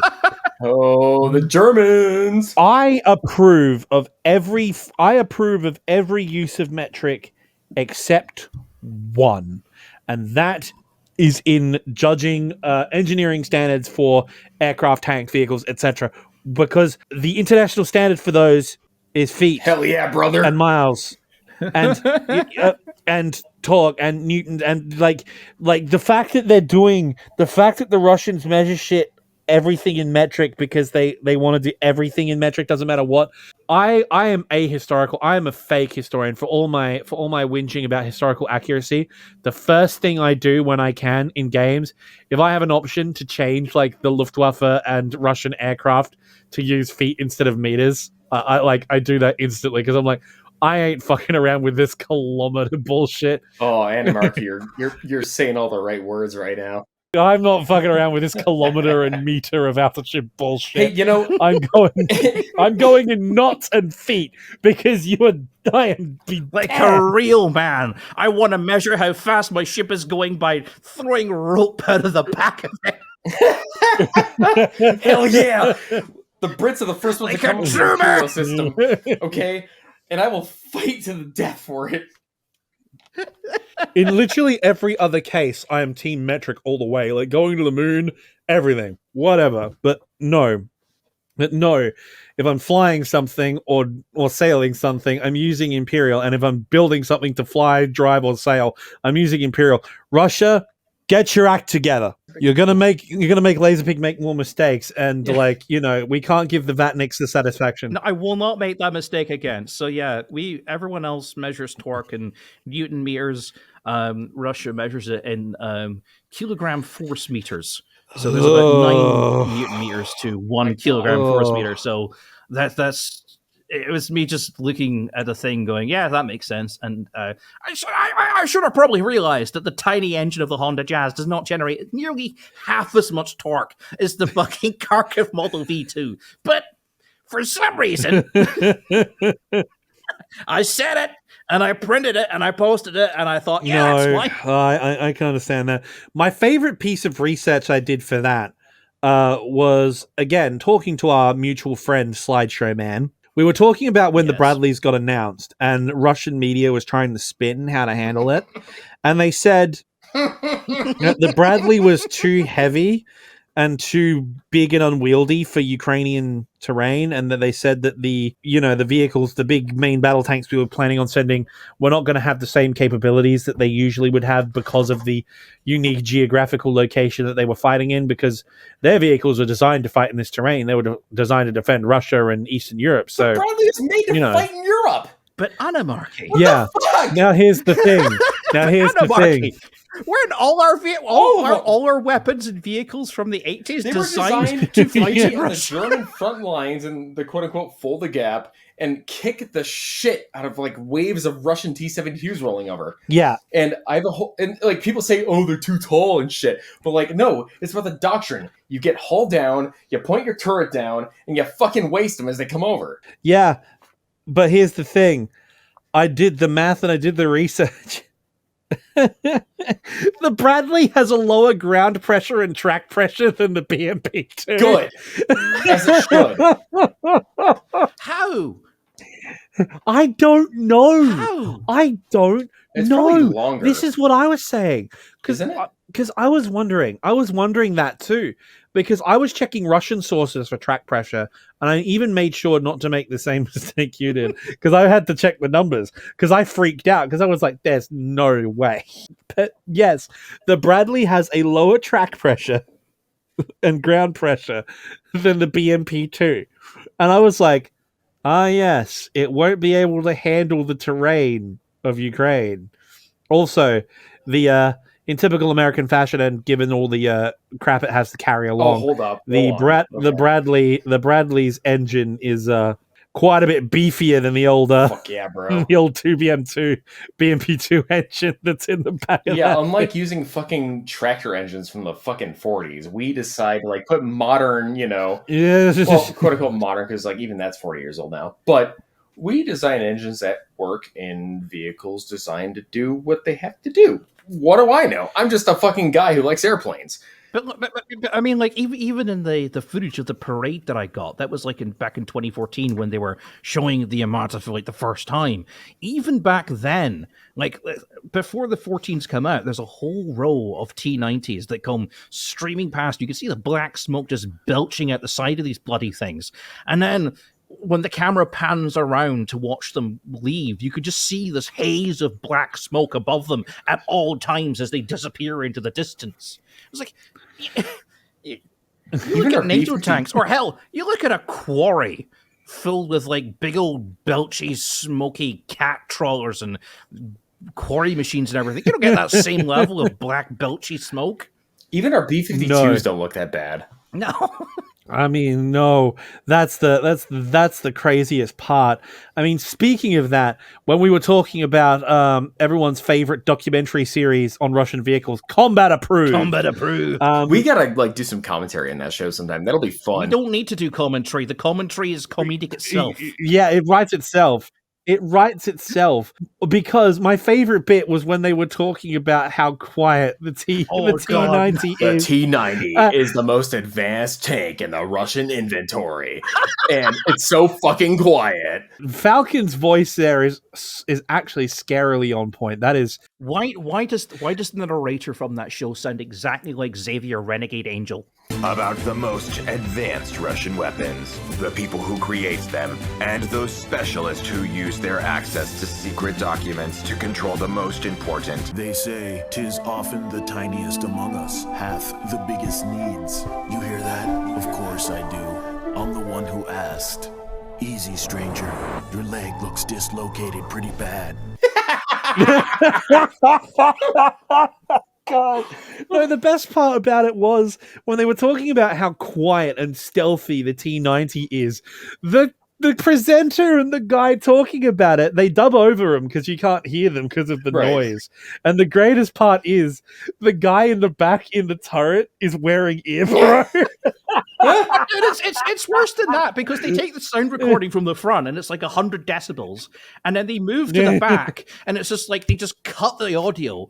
And like the narrator kicks in and starts talking, and they actually blur out the sound, whatever that thing is, the decibel recorder. They actually blur it out so you can't see what it says.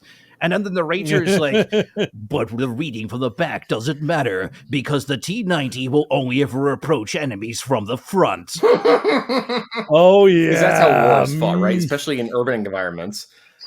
Now you're a man. Man. Oh god, the machismo, the Russia strong nonsense. Good lord, this is naval warfare. You face your enemy head on and charge. Yeah, like, Animarchy. That's right. I know you're gonna do an SU-57 episode soon, but like if you watch that episode, the dude is like riding in the back of like an IL-76 or some shit, or like some illusion. And he's got these like, you see the plane in the background, but he's got these like toys. He never lets go of these little like fucking toy SU-57s. He's like a little boy, like, just explaining, the SU-57 is the most advanced Russian fighter in the sky today. It's better than the F-22 and everything, and it's just like he's holding these two little it almost never catches fire. Never. Almost never catches fire. Oh, dude! Like, oh man, we gotta make that video. My list of shit I found wrong with it. It's so insane. Like, I did some deep dives. All I'm gonna say is this: the Chinese stealth fighter, the J-20, that's the size of a Amtrak train, it's the size of a school bus. That thing. Yeah, it's huge. It's absolutely massive. It has a lower radar cross section than the Su-57. Jesus. How? Because how? I thought I was wondering that too, but I was wondering that too. But the thing is, the Su-57 has the same RCS as an F-18. Yep, which that's very telling. Which is why the U.S. Navy / Air Force uses F-18s to aggressor as Su-57s. There are some really cool looking F-16s and F-18s painted up in the Su-57 scheme because it's very telling that they're using 4th gen fighters to mimic the Su-57 versus the F-35, which is mimicking the J-20 in terms of radar cross section. When I look at all the data from the Su-57 that I know of, it is not a 5th generation fighter like Top Gun likes to say it is. It's not. It really isn't. It's really not.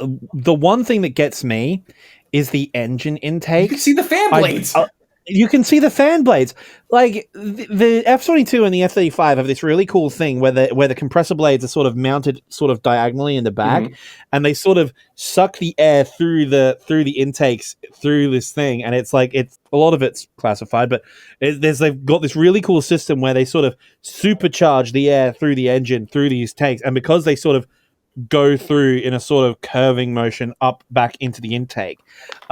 Radar reflections from the intakes are like cut out completely almost. The Su-57 doesn't have that. The Su-57 doesn't have that, and so like the J-20 has it. Yep. We assume, but the Su-57 does not. You can see the fan blades, and the radar is returning off the fan blades. My favorite one, though. My absolute favorite fact I learned about the Su-57 is the fact that they had their weapons bays, right? They designed their weapons bays. Now, the thing with the weapons bay on the J-20, the F-22, and the F-35 is that they are completely sealed. Yep. They are completely sealed because you don't want a surface edge for a opening to be visible on the airframe because that will disrupt the shape of the airframe and it will cause a return. It will increase the RCS. Maybe not by a huge amount, but it will still increase it. The weapons bay for the Su-57 is mounted in the middle and it goes all the way down the airframe. But the only problem is they couldn't work out how to regulate the pressure through the pressurization system for the cockpit into the weapons base. Because what the F-22 and the F-35 and the J-20 do is they have a pressure regulation system for the weapons base. Because when you load the weapons at ground altitude, all the high pressure air from low altitude from ground level is trapped inside the weapons base. So they have a pressure regulation system to match the pressure with the altitude that you're at. So when you release a weapon system, like an AIM-120 or a Sidewinder or something of the like, it will equalize the pressure, open the weapons bay, release the weapon. Because if you don't equalize pressure from a high pressurized container at altitude, kaboom. Kaboom. Blows out the side of your aircraft. Not good. So the Russians tried to do this. And it broke.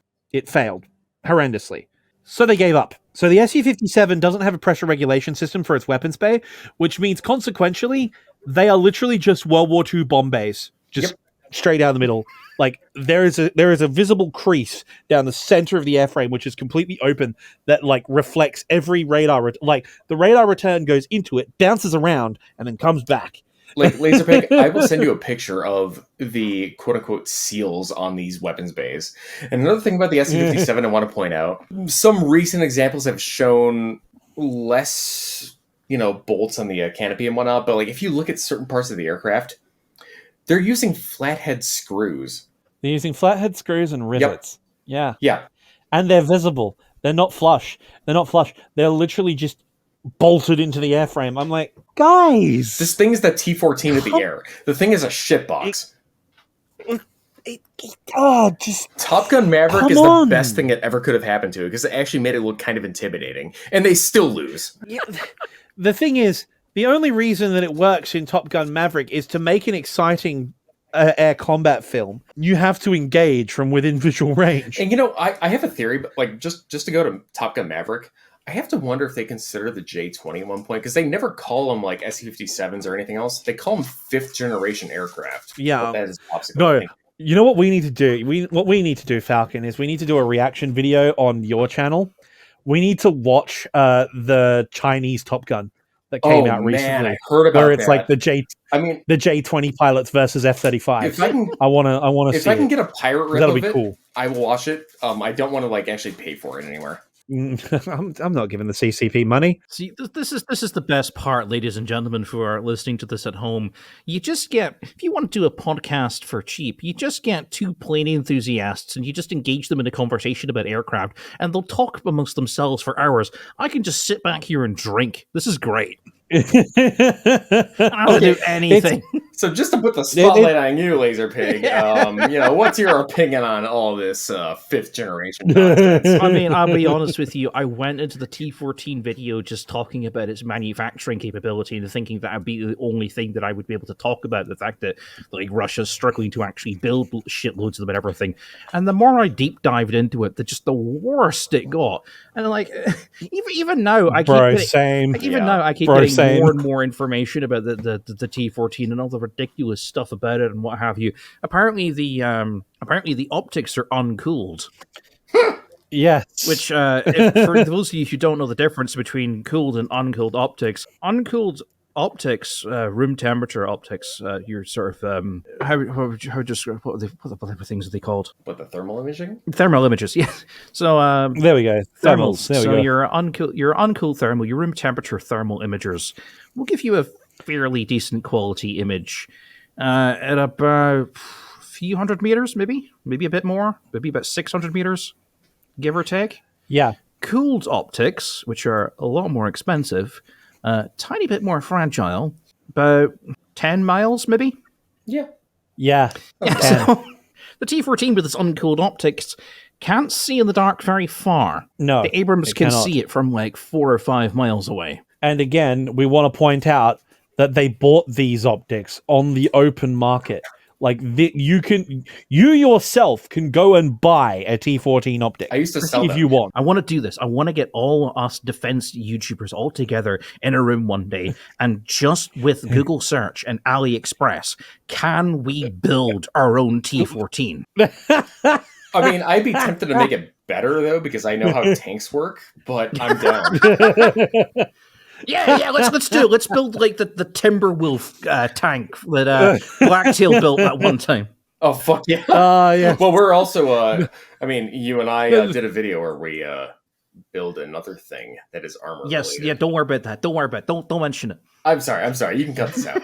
Also, gentlemen, on this note, we're an hour and 24 minutes in. We've been drinking a lot. Do you mind if we take a 5-minute bio break? Of course. Yeah. I gotta take a fucking piss, man.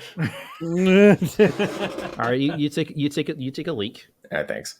I will also take a little piss. I'll be back in 2 seconds. Look, he's already got his fly down. Jesus Christ. He's ready to go. He's ready to go. He's ready to go. Whip it out, buddy.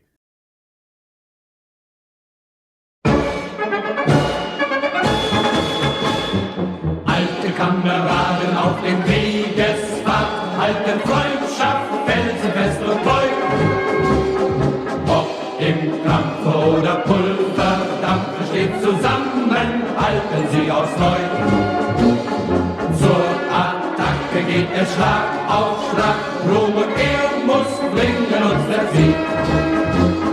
Los, Kameraden, frisch wird geladen, das ist unsere Marschmusik. Nach dem Kampfe geht das ganze Regiment ins Quartier, ins nächste Dorfplatzelement. Und beim Wirte, das Gevierte, mit dem Meeres und des Windes Lüfter. Lachen, scherzen, heute ist ja heut. Morgen ist das ganze Regiment, wer weiß wie weit. Das Kameraden ist des Krieges, geht was los. Darum nehmt das Glas zur Hand und wir sagen Prost. Alter Wein gibt Mut und Kraft, in dem steckt der wahre Lebenssaft. Unser alte Herz bleibt jung und gewaltig die Erinnerung. Ob in Freude, ob in Not, bleiben wir getreu bis in den Tod. Trinket aus und schenket ein und lasst uns alte Kameraden sein.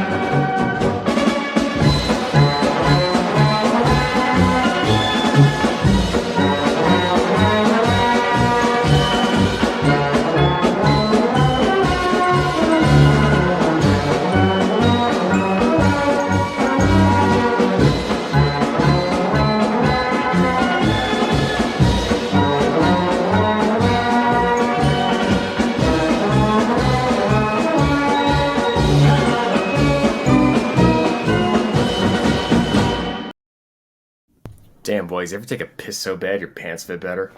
God damn, that's a big one. Oh, man. Hit the vape. Hell yeah, dog. There's nothing in it. It's just like flavored. I don't know. So something I've always thought was really funny is like return. Vaping is like the most uncool looking thing ever. Imagine like all of your favorite action heroes from like the 60s, 70s, and 80s, and instead of smoking a cigarette, which looks way cooler, they just pull a fucking vape up to their face and they're just like, yeah. She came in there looking like a tin of sardines. I told her Mars ain't no place for a dame. just imagine fucking James Bond sitting down at like the table of Casino Royale and he just pulls a vape up. God damn. What? Prepare for an unnaturally loud chair squeak. I thought you fixed it. There we go. I did fix it, but it hurts because you have to sit in it a very specific way. Fair enough. And I am now reclining, which is even better. It's Sounds beautiful. like you need a new gamer chair. I need a new gamer chair. You should get sponsored by Omega and do an ad for him. The Omega gamer chair is so fucking comfortable. The Omega gaming chair. I mean, right. So we're back. All of us are back. We have bioed, and it is great. We have pissed, and it was amazing. We all it pissed was together. amazing. It was great. We held hands. Like real men. Like real men. We looked each other in the eye and just made it happen. And we just yes, that's you know, you gotta follow proper urinal etiquette in times real like men this. piss together. Yeah, you just line up and you just like glance at each other and like just we're doing this. Now all I can think of is that Red Arrows comedy sketch from BBC Four, you know, like cross the streams, you know. Yeah. I haven't seen that, but that sounds really funny. Yeah, you could probably edit that one in post there, Laserpig. That you put that one in there. That's always good. I'll send it to you in a second. But we are here back, and now that we have had a chance to empty our bladders, we are now able to refocus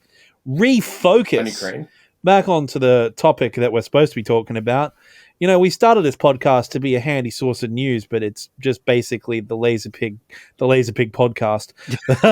Which is, dude, you're doing a better job of telling the news than we are. We're just chilling out, like talking about, you know, Ukraine and shitting on Russia. Yeah, dude, Animarchy is the one with the actual news broadcast. Yeah, like a literal 1940s tier news podcast or broadcast, and it's like unironically really entertaining. Go watch them. Yeah. Some people were a bit concerned about it at first, and I was like, "Well, the thing is, I'm not aiming it at the Ukrainian market, as they say. I'm aiming it at the Western market specifically. As I said, I put on an American accent and aim it at an American audience because it's designed like my whole thought process behind doing the Ukraine newsreel was basically." All of these Vatniks are calling us Western propaganda. So what if I just actually made Western propaganda?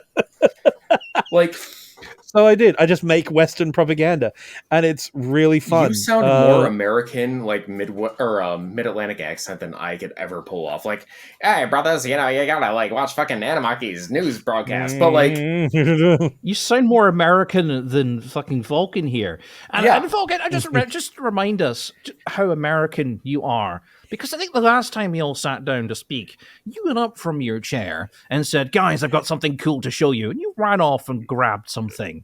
Oh yeah, I mean, I've got an 1897 trench gun. I've got some fun toys. You know, I've got a 1911. I've got an AR-15. You've got an OG Colt AR. You've got a Colt AR. That's the thing that gets me. Yeah, It's got the original M16 furniture, not the M16 A1, A2. No, M16. Yep. Like it's literally got the "We Were Soldiers" freaking like furniture. The on upper it. was manufactured in the early '60s. Like it's literally like the OG AR build you can make. Like it's a 60-year-old rifle at this point. I don't know what you would pay for the original optic for that, but that is going to be expensive. I found a Starlight scope online for about $500. I want to get. Oh God, they're talking about guns now. This could be a while. Okay. well, I we'll mean, get back on topic. okay, I'm look, American. we'll get back the on- point we'll is, get I'm back an on American. You can talk about guns. We know you're American. We can see behind you. There's a Yeah, fridge but behind that's the thing. That's the thing. Guns are topical at the moment because everyone's favorite Slavic YouTuber just dropped a video called "Cooking with the Kalashnikov." So, Oh, Boris! I fucking love Boris. Boris, He's one of our boys. Boris. I would love to talk to him someday. Like, Boris, if you're ever watching this, please, we would love to talk with you. And like, I know you're not a political guy. That's what I like about you. You're not political. That's the thing. That's the thing. He doesn't do politics, and quite rightfully so. I'd be staying way out of politics. In fairness, we don't really talk politics either. We just talk shit. Yeah, exactly. I mean, we spent the whole first episode. We spent the whole first episode dunking on Margaret Thatcher. Yeah, because it was funny, and that's still worthwhile. That's a worthwhile time. We got in shit for it as well. I have a lot of opinions on that too, but I will leave it to myself. Not anything that really goes against anything that was said per se, but if we're gonna get our vent out of the way, to speak into other current affairs right now, oh man, Donnie, my guy, my G, my Don. Oh, the big Teflon Don has finally had something stick, and it's a result of him sticking something else onto somebody else, which is oh man. Isn't it just weird that, like, from all the stuff that he did, the thing that finally stuck was him just paying off a porn star? Yeah, right? It's the Al Capone thing. We can't get him on anything else. The classified documents, nah, especially because Biden's done it too, so that looks really bad in the press, right? So, like, we can't do that. We can't get him on, like, crimes against the state, because when you're doing stuff as president, it's, like, in official office, so you can't be done for that. He got impeached a couple times, but there were no criminal prosecution because the Senate voted against it. So the only thing they can do is get him on stuff that he did before he was president, right? Right. Or stuff he's done after. And so after all the nasty stuff that Teflon Don did, he's going to get taken down for paying hush money to Stormy Daniels. Oh, what? I didn't hear about that part. What the fuck? Yeah, that's it. He's getting taken down. He got indicted for a crime, and the crime was paying hush money to Stormy Daniels and not declaring it. Because the hush money he paid was actually part of his campaign fund, which he paid her. Yep. Right? Which is a federal crime. So I want to go on record here. I don't necessarily believe in ACAB. Like, there are some corrupt police officers, but there's a lot of good ones. But all politicians are bastards, so APAB. APAB, yeah, actually, you know what? I think it's just a prerequisite. You have to be one. You have to be a bastard to be a politician. That's the problem. I mean, that's why in the Douglas Adams universe, they just put them in prison immediately. It saves time. As Tom Clancy said, all smart terrorists end up being politicians. Or sorry, exactly. Lawyers, but it kind of applies here. Same thing. Well, same thing. Yeah, really. Lawyers are terrorists just for the elite, but that's a whole different conversation. yeah. And I'll disagree with Tom Clancy on a lot of things, but he's got a few points. Tom Clancy has the best saying, I think, in geopolitics, which is weird because I disagree fundamentally with Tom Clancy on just about everything else. Well, yeah.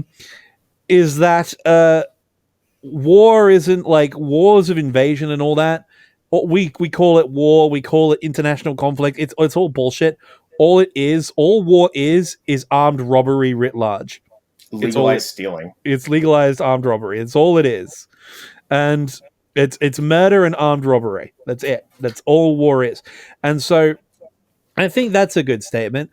But for those at home, Tom Clancy is really good to read, especially Red Storm Rising. Red Storm Rising is a fantastic book. If you haven't read Red Storm Rising, you need to. Do it. It's amazing. It's a wonderful writer. It's a fantastic. All his books are a fantastic tale of good versus evil. Good strives to save the day. Evil seems to get the upper hand, and then good rides in at the very end and just completely wipes the floor with evil with highly advanced automatic weapons. Yeah, see, that's cool. That's the cool thing about techno thrillers, though. Yeah, it's kind of the one thing that gets me about it, though. The one thing that gets me about it is you can see the steady decline. You can see the steady decline of his psyche. Because you start with Red October, which is amazing. Soviet techno thriller. You then have Cardinal in the Kremlin, right? Absolutely incredible book. I love Cardinal in the Kremlin. It's great. And then you have Red Rabbit, I believe chronologically, I think, which is like chasing after the Yuri Andropov plot to kill the Pope. Oh, yeah. There's that one. That's actually true, by the way. Yeah. Red Rabbit is a fictionalized account, but the Soviet Union did sponsor a terrorist group to try and kill the Pope, or at least it's insinuated. Yeah, which is crazy. It's crazy stuff. The reason they did it is because of the civil unrest that was going down in Poland at the time, if you remember. Oh. The Polish worker strike in Gdynia and like the separatism from the Polish Catholic Church. Yeah.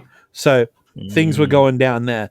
And it goes through all of this. And then you get to Debt of Honor, which is basically, this is an insane one. Debt of Honor is one of my favorite Clancy books because he just decides to go, you know what? I'm just going to do whatever the hell I want. So he writes a thriller novel about a Japanese oligarch, a Japanese zaibatsu businessman, who sets up a grand conspiracy to make Japan a nuclear power just secretly, right? Because well, first off, Japan should be a nuclear power and they should be part of like a Pacific alliance with us. But yeah, but the only problem is they're the only country that's been on the receiving end of nuclear weapons, and they're kind of opposed to the whole idea. Can't imagine why. But they knew he has to do it secretly because he knows the public will lose their minds if they find out Japan's building nuclear weapons. So he keeps it on the DL, and he then rigs up an attack on the American financial system. Jesus.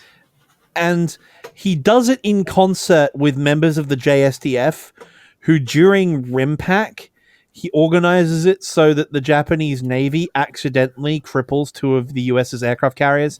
They have a malfunction with their torpedo system on a destroyer while they're rendering honors sailing past, right? That's kind of fucked up. Yeah. And so he then fabricates a war between the United States and Japan in the 90s, which is really cool because because it like flexes the really cool weapon systems of the JSDF. And then of course, America pulls some America things and the good guys come roaring back. Plus, as we do. What's really cool about that book though is when it was written, it was talking about the Falcon 3 or whatever, this new experimental stealth fighter that Lockheed's working on, which is of course the F-22 Raptor, but it wasn't out at the time and it wasn't officially in service. So he sort of future dates it a little bit. So you're hearing him talk about this advanced weapon system when you know it's history for us. It's the F-22 and its capabilities, which is really awesome. And then at the end of that book, one of the relatives of the JSDF guys embraces his family heritage, shall we say, and during a State of the Union address to proclaim Jack Ryan as vice president, he summons the entire Congress and Senate into a full house, and as he's doing that, this Japanese airline pilot in a 747 full of fuel crashes into the Capitol building, right? And this is like just a few years before 9/11 happened. This is like 93, 94-ish. Yeah, exactly. So the thing is that's really weird, right, is that there have been like 3 or 4 major shows and movies that have come out recently, like in the past 10 years, which have had, like Designated Survivor with Kiefer Sutherland. Like that was a really fun show. Like they basically lifted the plot. And instead made the culprit far-right extremists, which, given what happened on January 6th, a bit topical. But they did that, and then after that book, and he kills the whole Congress, he kills the Senate, wrecks America. America's now in its weakest state, and this was before 9/11 happened. Yep. He then brings it in, and he's like, okay, I'm just gonna use my Jack Ryan universe because Jack Ryan is president. He's now directly involved in all the political conversations that are going on in the United States because he's president. And then Tom Clancy, for the rest of the Ryan-verse until his death, uses the Jack Ryan books as a mouthpiece for his political views. And, so I will my God, he goes ham. I will say this about Clancy, though. After 9/11 happened, he did, I forget the news station, but they brought him on, this is like days after it happened, and they referenced that book and that incident. And they asked, are you going to include any more terrorist attacks like this in your works? And he said, I don't want to make money off of this kind of thing. Yeah. And I do have to give him respect for that. He didn't really write many books after 9/11. He wrote a bunch of them, but he wrote them as an advisor to other authors, like Threat Vector, for example. Yeah, like Rainbow Six was his last big book about terrorism. Yeah. Which is funny because that's set during the 2000 Olympics, which is of course Sydney, yay team, and it was Sydney was a great Olympic Games. I was a kid; it was great fun. I didn't know about the IRA blowing up stuff, and then a bunch of bioterrorists putting a weaponized version of Ebola in the sprinkler system at the Sydney Olympics, but hey, apparently that was a thing, according to Tom Clancy, of course. But no, well, yeah. What I was this is a long tangent that has nothing to do with what we're talking about, to be fair. But we're just talking about Tom Clancy. We're talking about Tom Clancy, but what I will say is, he used the rest of the Ryan verse as a propaganda mouthpiece for his political opinions, and it was kind of a sort of alternate universe timeline thing where Iran basically started uniting the Islamic countries throughout Asia and the Middle East. And they sort of built the UIR, and they then launch a bio attack on the United States. That's kind of like some Arma 3 shit with the CTRG, or not the CTRG, the alliance that China and Iran makes. CSAT, yeah. Yeah, so they do a bio attack on the United States. It's all kind of crazy. And that one was, it wasn't too overt. There were some political undertones and overtones in it, but it was, it was okay. But the point where Clancy lost the plot was his follow-up to that, which is Tom Clancy's novel, The Bear and Dragon. Oh my God. If you guys want to read an unhinged novel, The Bear and Dragon is insane, because The Bear and Dragon is set before, is relevant to circle back to what we're actually supposed to be talking about. Bear and Dragon was written before Vladimir Putin came to power, right? Mm-hmm. And so the entire plot is admitting Russia to NATO. What the fuck? They admit Russia to NATO to fight the Chinese. And the rest of the book is literally a Tom Clancy diss track towards the People's Republic of China. In fact, there are several moments throughout the book where the main characters, Arnie Van Dam and Buzz Fiedler and Jack Ryan, refer to the Chinese as Klingons because they're aliens from another planet. What? Whoa. Oh, yeah, dude. It gets... The entire plot line that starts the cavalcade of conflict is when China was still in its one-child policy phase. Oh, yeah. And so Tom Clancy unleashed his inner Southern conservative, as he is wanton to do, and goes on this entire tirade. The first 40 chapters of the book or something stupid is literally a plot where he's condemning abortion as a mortal sin. And then declares it a bankrupt ideology, and basically infers that the Chinese are an inferior race, and then so much so that the mortal enemies, he likens the PRC to Nazi Germany, and they do this whole scene They did this whole scene with Jack Ryan visiting Auschwitz, and he's like, never again, and he's looking off at China to the east very aggressively. And then they invite Russia to NATO, team up, and then the Russians and Americans together fight the real enemy, which is the People's Republic of China. And I'm like, wow, dude. Wow. And, you know, reading that in the year of our Lord 2021, which was when I did my last read through of it, seeing what Russia's doing now, I'm like, bro. Yeah. Like, I have opinions on China's whole enslavement of, you know, certain populations, but, like, I wouldn't say they're Nazi Germany. But we should probably get back on topic. I do want to close out one thing, though. Tom Clancy's politics aside, I saw an interview with him just today from 1997 or so, and an interviewer was talking about his success and, you know, like, has it affected his life at all? And what was interesting is that he said his success didn't affect his life any negatively. He didn't feel like he changed at all. Because he found it in his 30s. Yeah. And we're all kind of getting to that point. I'm not going to disclose anybody's ages in this chat, but... we're all elder millennials. All of us are elder millennials. And it kind of synced with me a little bit because he found his success when he was in his early 30s or so, when he wrote Red October. He said that his personality was fully formed. And he didn't let it get to him. And if anybody here is listening and they're, you know, in your 30s, like, years ago, I thought it was too late for me to have any sort of, you know, internet success or whatever.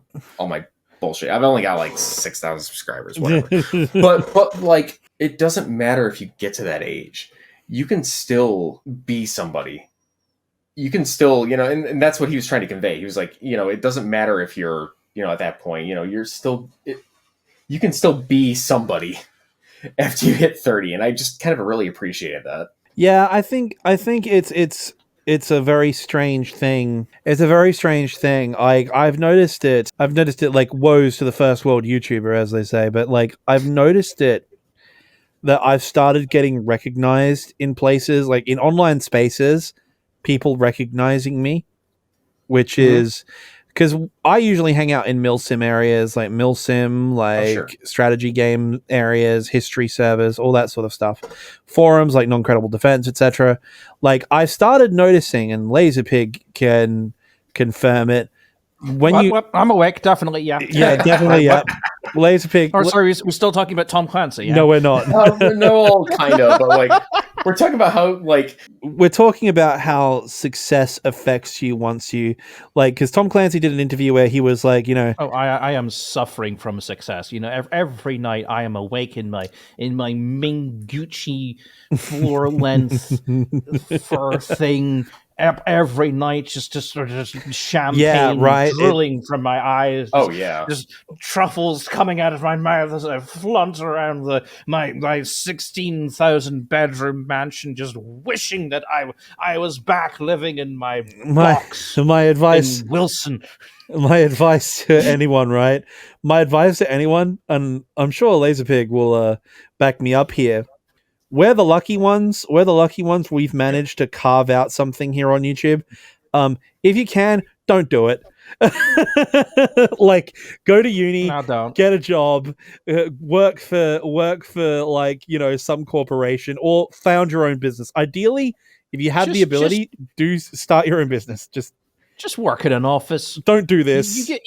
Just work in a fucking office. You get overpaid. You barely have to do anything. It's fine. This is really, really personally rewarding, but our livings, until we get up to, you know, PewDiePie / KSI size, which, granted, given our niche, we're never going to be, right? No.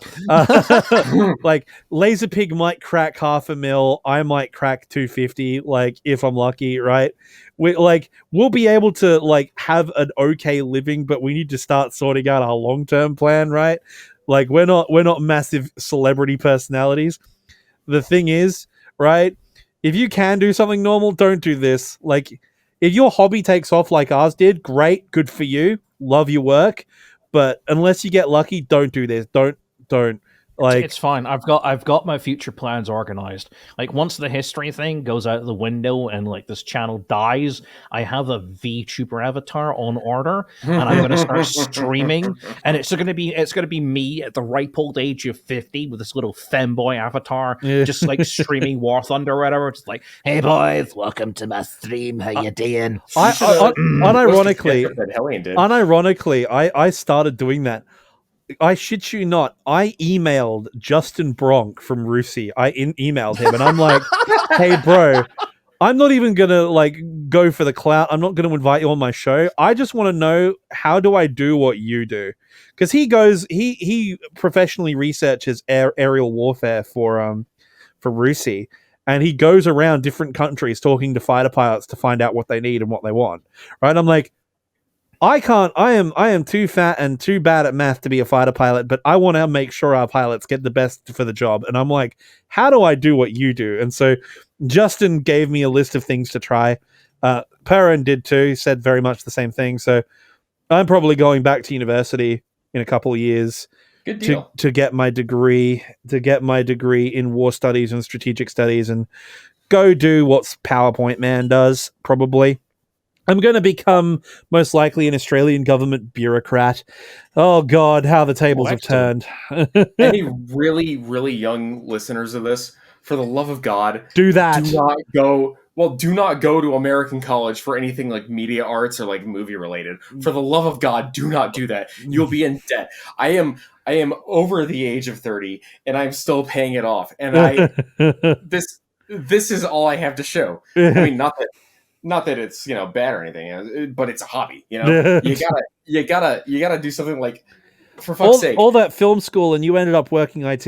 Yeah, oh my God, I know. It's yeah. Well, I know computers, I guess, but for fuck's sake, do not let them play, because they're very targeted. Modern American colleges are very targeted towards young potential college students, and they will try to get you into like media arts, art classes, movie making classes, lighting classes and shit, and pay and charge you like $40,000, for like a year. Do not do it, please. Don't do it. Go to school for like fucking business or something, or like, engineering, and then do this stuff on the side. And then if that gets popular, then live off it. Yeah, trust me. If it, like, as I said, I originally was going in with an arts degree, and I was like, I did my history component just fine, but the rest of my degree, I was like, nope. And then Dad lost his job, so I was like, well, okay. And I ended up being a techie slash phone salesman. I would do technical support.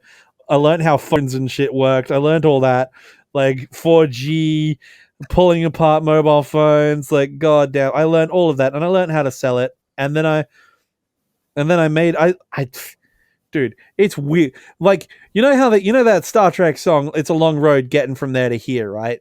Because you look at Laserpig's old stuff, and it's fun. Like, dude. Oh God! Dude. Do not look at my old gaming stuff. I like your old gaming stuff. No. I like going to Burger King with you. Come on. No, as I said, like, my favorite video is still Eat the Rich. Like, Eat the Rich is still the greatest.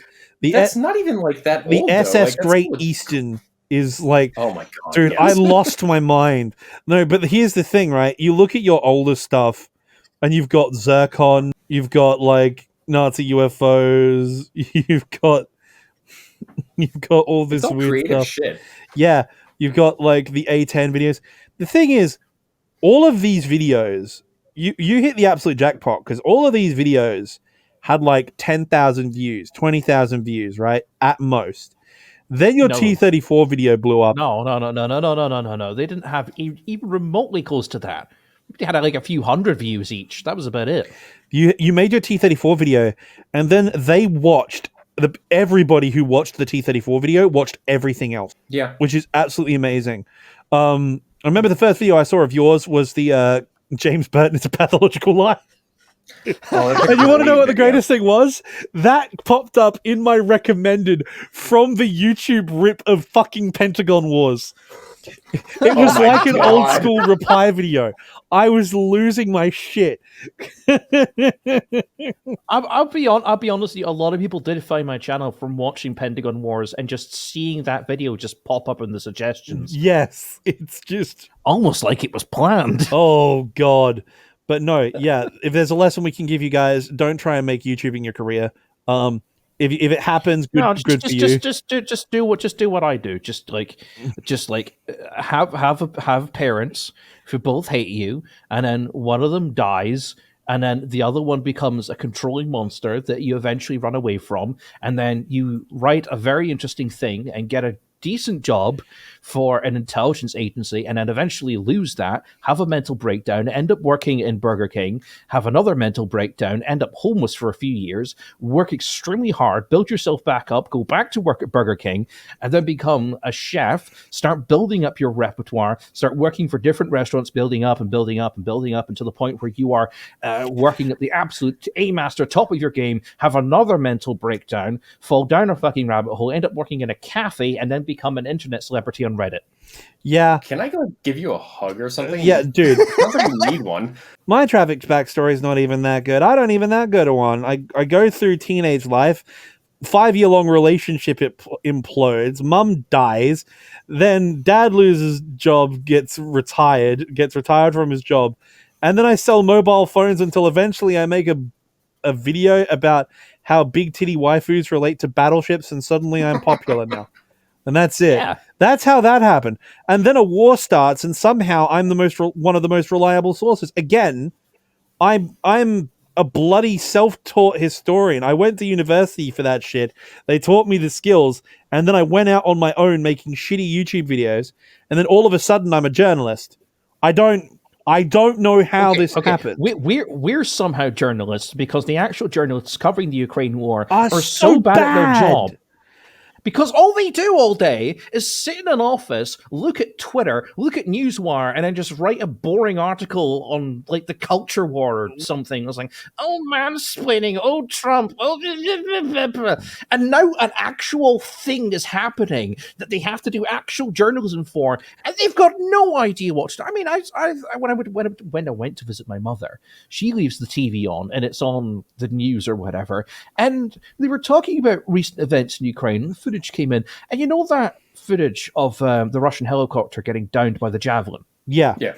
It was taken right at the start of this war. Yeah, I know the one. Yeah, they are still they were playing that as if it happened yesterday. Still, because it like, looks no, cool and it's like a big ago. spectacle. Yeah, that's the insane thing. The Sun is still releasing videos about they're still releasing videos with titles like Russian jets destroy Ukrainian positions, and it's literally just stock footage from the Russian MOD of their 3 Su-27s with actual missiles on them flying around in a circle for a good bit. They're not even on combat missions. Christ alive. They're literally what I saw one thing I've noticed about the Russian MOD releasing footage about their air operations in Ukraine is literally it's case managed. They take off, they fly around, and then they land. Occasionally you'll get HUD video of a missile being fired, but that's about it. I not even locked on to the only Russian combat footage I have seen of them actually hitting anything was when they managed to get temporary air superiority in the Donbass for like a week, way back like 8 months ago. And it was HUD camera from an Su-25 hitting a warehouse. That was it. I remember that, yeah. That was I it. remember that. That is the only actual HUD I mean, they're not even letting journalists into Ukraine anymore. That's the crazy thing. They aren't. They're not letting anyone from the press. They let one in recently who followed an artillery unit around, and the artillery unit ended up getting counter-batteried, and they ended up having to run away from it and abandon it. And they got some excellent footage of Ukraine, of just how precise Ukrainian counter-battery and drones are. Yeah. Here's this state-of-the-art, very advanced mobile 155mm Russian artillery cannon moves and fires. The sixth time it moved, fired, it gets hit instantly because the Ukrainians were folding around and waiting for it to stop and looking at the drone, and the second it stopped, they fired on it. Yeah. Wow. So by the time that thing had set up its firing position, was taking aim, a shell was already up in the air. Can you send me that? I will certainly give it a try. Yes. Bless. I will find it. I'll find it for you. Don't worry. I'm getting a tad drunk now, so I'm repeating myself and stuttering all the time. That's all right. No, you know what, ladies and gentlemen, that's what you're all here for, though. Like drunk laser pig. Yeah, everyone is here for drunk pig. Drunk pig do the funny. That's it. That's what. Yeah, that's what drunk pig do the funny. Yeah, that's. Never mind my liver. No. Never mind me. Let's buy all this alcohol and sit and drink it for your entertainment. It's not helpful. In fairness, we gave up on your liver a while ago. Yeah, it's true. Well, you know, Laserpig, you know what you have right here in this call right now? Is it love? You have 2 friends. Yay. And you know what Gonzalo Lira does not have? Friends. Yeah. A working coffee machine? Yeah, well, actually, that's a good shit. point. Oh, shit. God damn. It was brutal. God damn. That's a solid takedown. I do appreciate you guys, and I appreciate everyone who follows my Patreon and comes talk to me on Discord and everything. I do love you all, because previously, all of the friends I had, bar maybe 1 or 2, were all furries. The thing is, oh dear. I love furries. I think if I was like 19, 20, I'd probably be a furry. But the thing is, I'm 34. I can't be arsed with this bullshit anymore. We can't afford to be furries. Let's be real. We can't afford to be furries either. Yeah, now you have anime friends. No, that's the thing. That's the thing. Like, actually, no. What we need to do is we need to get that VTuber friend of yours on, like, buff demon lady. Oh, what's her Minerva? name? Yeah. Yo. Oh, don't tempt me. I will. Yeah, she will. Oh, she will. I'd love to see it. We need to get our own. You just want to arm wrestle her, don't you? Yeah. Well, yes, but I want to expand my VTuber network, because I am also planning on joining the VTuber gang, purely because I've got this anime avatar. I feel like I might as well do something with it.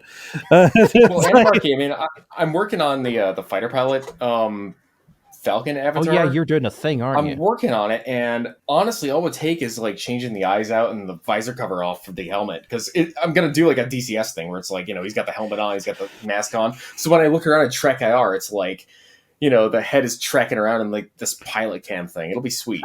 I just need my sunnies on my hat. This is all I need. I need to finish my point very By all quickly. means. No disrespect to anyone in the furry community. You know, I do have a lot of friends who are furries. I do sympathize with your plight, whatever the fuck it is. But I will say, furries, if you're listening, hands up any of you who is normal, who is mentally sane. I mean, can we even raise our hands in this podcast? We now? can't. We can't. That's the thing.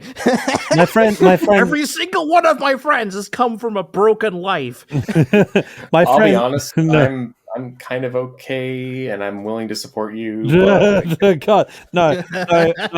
Mine went off the rails. It's never gotten back on the rails. I am a bloody. You know what is? I'm a BT7 without the tracks right now. I am just off the rails. I am out there being free. It's an incredible time.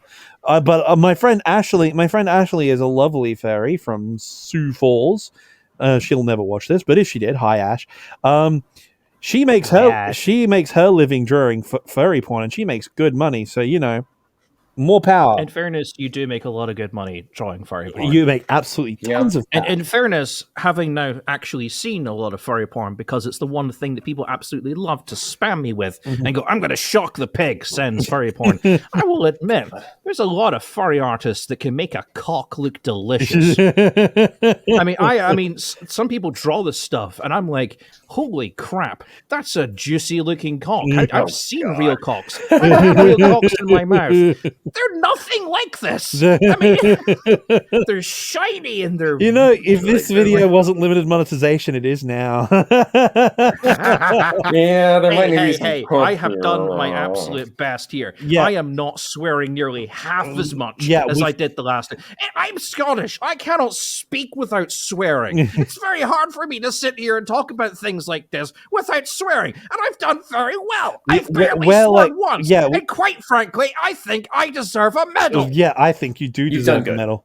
This is what we need to talk about, though, because I'm just scrolling through my notes because we have gone so far off the rails. My God. Oh God, yes, we had talking points. We had talking points, man. Your edit is going to be amazing. Your edit's going to be amazing because you're going to have to somehow cut all the awkward pauses out of the Tom Clancy rant. You're going to have to cut out talking about cocks. Just about. I'm gonna have to cut out talking about furry cock. Yeah, furry cock. Like, yeah, we're not gonna. When I mean furry cock, I mean just like an actual penis onto a furry. I don't mean like all that. Well, here comes the nod. Yeah, I don't mean like people draw like a fox's penis onto like an anthro or something. Firstly, how do you know what a fox's penis looks like? If you're gonna do Animalia penises, like to use an ironic turn of phrase, grow some balls, draw in echidnas. Because, like, bruh, double barrel. I'm just imagining the poor furry artist who has had to actually Google search like what an echidna's penis actually looks like and then draw it. And then sat back like, how do I make that look appealing? I don't know. It looks like a mutant. It's like a double barrel shotgun. Is how it works. Like it looks like. Oh God! It's spiky. It's trust me, guys. Falcons looked it up. Yeah, you just googled it, didn't you? No, I did not. Yeah, the fact that we know about it, no, that's the thing. It's one of those weird ones. But back on topic. Speaking of big, long, hard things, penetrating things. What is the last thing we talked about in Ukraine? It's been a while. That's what I'm talking about, right? Because we're talking about big, long, hard things. I've got the talking points up. Right, we have covered point 1, which is the BTR-50 with the naval turret. Yeah, we point with that. Okay, point 2, I have adopted an animal. Yes. Wait. Oh, yeah. Well, that kind of ties into fairyism, I guess. No, we're talking about Ukraine. It kind of does. Like, okay. You know what? If any of you people, if any wonderful new listeners listening in, live in the Scottish capital of Edinburgh, and you happen to go to the wonderful Edinburgh Zoo, they do allow sponsorship of animals there. You can sponsor an animal for a certain amount of money. You get a gift pack and everything. It helps pay for the upkeep because it is a registered charity. They don't get a lot of money. They need all the money they can. See if you can find which animal there I've sponsored. Oh, it's between two pigs. It's between two pigs. It's between two pigs. That's the joke. It's between two pigs. Well, I'm just giving him a hint, man. There are limited pigs at this place. Oh man, that's amazing. That is amazing, actually. Yes, I've adopted an animal, and it's a beautiful animal, and I love it. Please, if you find which animal it is, please send me many pictures of it. Okay, point 3. Russia is issuing war bonds. Yes, it is, isn't it? That's actually incredible. I mean, not even we're doing that. We're just donating money. No. Apparently, it's running out of money to pay for the war. I don't know how. I don't know if they've run out of oligarchs to throw out of windows, but there you go. That's the thing. The valuation of the Russian currency is what? Nothing. How much is the ruble worth? Let's have a look. Let's find out. How much is the ruble buying? 0.019 Australian dollar. Wow. Or 0.10 pounds sterling. Good. Let's get that in dollars. Holy shit. So, for 0.13 of a cent, you can get 1 Russian ruble. Good lord. Good lord. Oh my god. $1 US is 78 rubles. Yeesh. Yeah. Good lord. Oh man. Dude, That is rough, man. That is rough. They've recovered since February of.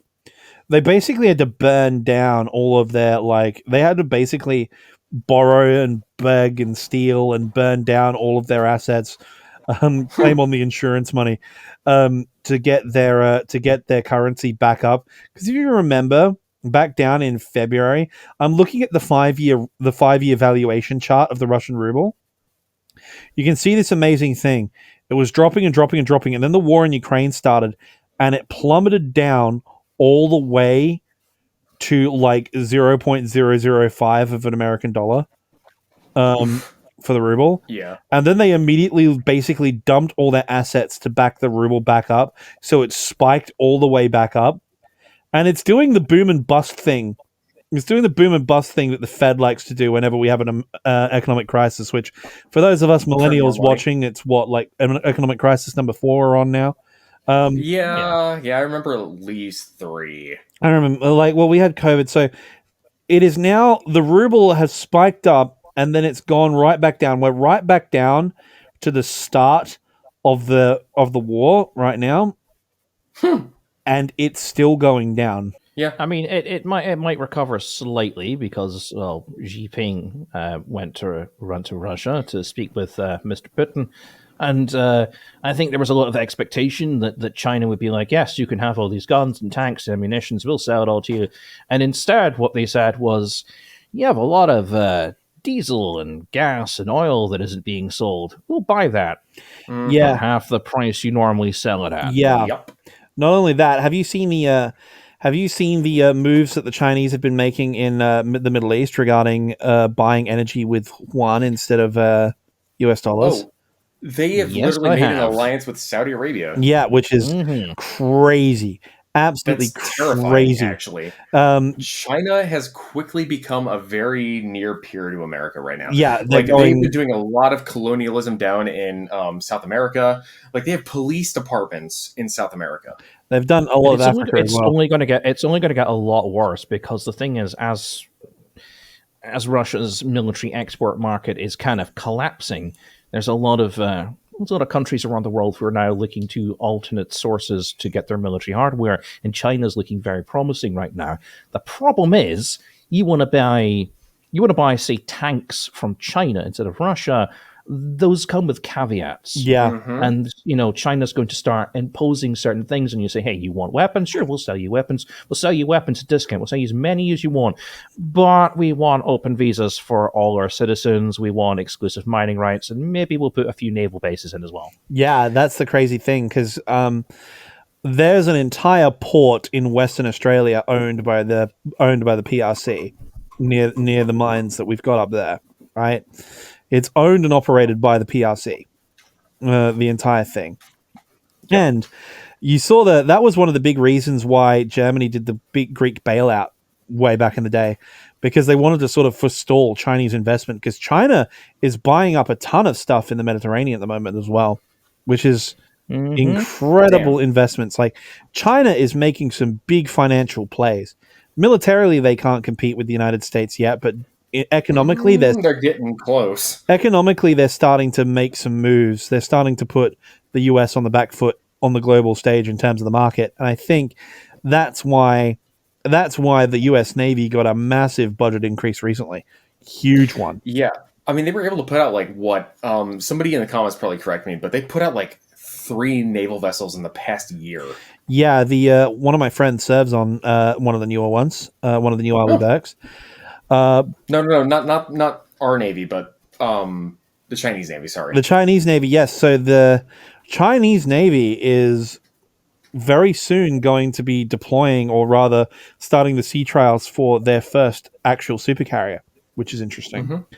Catapults, nuclear reactor, whole 9 yards. Yep. And they went they're better capitalists than we are lately. They went for an email system too, which is kind of interesting. I'm kind of amazed that they went for an email system on their first aircraft carrier instead of a steam catapult, and I'm kind of wondering why. Honestly, the email system, now that the technology has been, better tested and everything, it's probably cheaper and safer to operate. Yeah, it's I would say so, given how much steam. Yeah, I mean, like, honestly, like, I don't know. That's the thing. Like, I'm just speculating right now. I'm not like, I don't know any They use the secret. steam because it's an offshoot from the nuclear reaction process. Yeah. Right. But the system to like run it from the reactor is more complicated than running an electromagnetic setup. Apparently, Yeah. I mean, is this a nuclear carrier? yes. Yes. Okay. The Fujian is a proper Chinese aircraft carrier. So, yep. Has emails, Katabar. I believe it is a nuclear powered carrier. Sure Is it? she is. Yeah. I mean, they had to stop copying the Russians at some point, didn't they? Oh yeah. Well, I mean, they don't want to do the ski jump thing anymore because it's like way inefficient. Honestly, the Queen Elizabeth should have been a Ketabar, but that's beside the point. It was supposed to be, but we didn't have the budget for it. Yeah, obviously. I mean, if you're running F-35Bs off it, fine. You know, It looks like Yeah. it looks like it might actually be a steam turbine ship, which is kind of interesting. I think their next one is supposed to be the nuclear carrier, though. This is like their Kitty Hawk, like the Nimitz. Nuclear carriers are kind of slowly falling out of favor a little bit because they are very costly to maintain, and they're especially costly to decommission. It's actually the Fujian. The Fujian is really interesting because it's a very similar size to the Ford, except it's only got 3 cats instead of 2, because it's only got 1 waste cat. That's really interesting because you would expect, well, at least on Western carriers, you want to do the 4 setup because if you want to do a flight of 4, which is what our doctrine follows, you know, you have them all launch at the same time, well, within seconds of each other. It's really interesting looking at the design of the ship. Like, I mean, honestly, the Chinese Navy is one of the biggest. That's going to be the biggest concern for the US going forward. Yeah. The Chinese Navy is that's what the modern US is sort of working around. It's why the Marines got rid of their tanks, mainly because I mean, we're talking more their surface fleet rather than their submarines, which have not exactly been that impressive to date. I mean, they're still using diesel electric submarines, and It's not that they're just using diesel electric. I mean, there's lots of advantages of diesel electric over nuclear, especially in a submarine. But we're talking like they built this gigantic submarine, which everyone was very impressed with. It was like, oh, it's the biggest submarine ever built. Oh, it's huge. Why aren't we building submarines that big? Yeah. And they had one out in the South China Sea. And when the Queen Elizabeth was doing her big sort of like, look at me, we're British, aren't we fantastic? We've built a thing finally. Going around the ocean, everything with its little escort fleet. China was tailing it with one of these submarines, which was underwater and they thought was secret and stealthy and would never be noticed. And then just as the British were leaving the South China Sea, they turned around and pinged it. Just as if to say, we knew you were there the whole time. Come on. Yeah, the latest like attack subs they've got are basically, most of them are developed from old Soviet designs, naturally. It's really interesting. Oh, God. That's your first mistake. That's your first mistake, but they're starting to develop new systems now. The big problem they have is that the war in Ukraine has shown the serious underperformance of Russian avionics in terms of their fighters, and that's a big problem for China because China has been having kittens, basically. I've been hearing rumors that they're trying to basically retrofit their entire air force with domestically made stuff now because they are worried about their current stock of Sukhois. They're not very happy about it. Even their J-15 or J-16s, I think, are the Su-33 variants that they use. They are like flankers only in the name. Like they have like Western avionics in them. They've got MFDs set up way more advanced than the Russian setup. So like I don't have a cockpit photo on hand, but if you look at like the general layout of Chinese aircraft cockpits, like in the J-17 or we haven't seen a J-20 cockpit. I mean, we have, but we don't know if it's legit or not. They look, they're painted gray. They're not painted the Russian blue. They have modern, multifunction displays. They've got Western style stick and throttle setups. And they're taking a lot of inspiration from us more so than Russia at this point. Yeah, because you've seen the new FC31 Gyrofalcon. Yes. Definitely not an F-22, F-35 program. Oh yeah. Yeah, so Well, they're kind of having to build an air force completely out of scratch now because they were relying largely on the Russians to kind of do it for them, and I think it's become obvious that, well, firstly, the Su-75, the femboy, is never going to happen. I've been doing research on the engines for that thing, because they're apparently going to be the same engines that are going to retrofit the Su-57. Their engines Is this the one that catches fire every now and again? This is the one that catches fire every now and again. 2 of the prototypes have caught fire and burnt down. As for the others, I don't know. It was supposed to enter service last year. So far, we haven't seen the engine fitted to any flying example of any airframe at all. Of course not, because they know it's flawed. And it's supposed to be in service in the next 2 years. Look, knowing people who've worked in the aircraft engine sphere, aircraft lead time and development, 2 years, good fucking luck. Good luck. I again, speaking to our favorite PowerPoint man the other day, we were having this conversation regarding engine readiness for the Russian Air Force. We were looking at like the engine lifespans compared to General Electric, and it was really, really interesting. The AFL 41 Saturn has half the service life of a General Electric 110, right? Which is the engine inside the S-16. So the engines that run the flanker series of aircraft have half the engine life of an F-16's engine.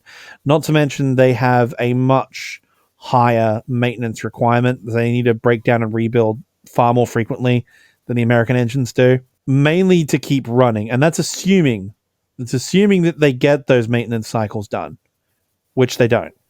Now, like all good Russian equipment, you can skip those maintenance cycles and just run them, which is what they've been doing, but it dramatically reduces the service life of the engine, right? Yes. So we've been doing the math, and PowerPoint Man has his video coming out on this on Sunday. We've been doing the math, and we worked out that maintaining the combat air patrol of 2 MiG-31s, because they've been using the R-37 missile, because of Ukraine's so-called non-existent air defense, which is, of course, actually very existent. Because of Ukraine's air defense, they can't actually penetrate Ukrainian airspace. They're yeeting R-37 long-range missiles over the border at Ukrainian aircraft over the border. So they're basically locking up MiGs at max range, as you do, the Ukrainian combat air patrol at max range, and then yeeting a missile over the border out of range of the air defense systems because they can't actually get in and shoot them. Which means they've been forced to fly the MiG-31s to do that. Yep. and the MiG-31s engine service life is oh god. Yeah. I mean, they're pretty much similar to the MiG-25 engines, which had a fucking 200-hour lifespan at full afterburner. Yeah, that's pretty much it. Yes. So the MiG-31s, he was doing the math to maintain a constant rotating combat air patrol in all their air defense zones. They need 2 MiG-31s up in each one across all 8 of them, I believe. If they are manning their cap to full efficiency, they will run their entire fleet out of engines in a year's time. Yeah, that's about right. Yep. That sounds about right. Yeah, that makes sense. And that's assuming that their life extension upgrade went through successfully, and that's working under the assumption that their operational norms were far lower than they were before the special military operation started. So that's working under optimum conditions. In reality, the Russian Air Force is going to be running into serious maintenance issues. Like before, they were running into bad ones because we've seen a massive drop-off in strategic aviation. Their bombers aren't flying much anymore. We haven't seen a single Tu-160 try doing any runs. Not for the past few months, no. Not since their all-out missile attack back last year in November, right? We haven't seen... Well, I mean, to be fair, they haven't sent a single heavy bomber over, as far as I know. They've all been doing... afraid of losing them. They've all been doing standoff cruise missile strikes. Yeah. Right, and they're running low on munitions for that, and furthermore... the maintenance schedule on the Tu-160 and the Tu-22 is absolutely horrendous. Like, people are worrying about the B-1 Lancer out here in America.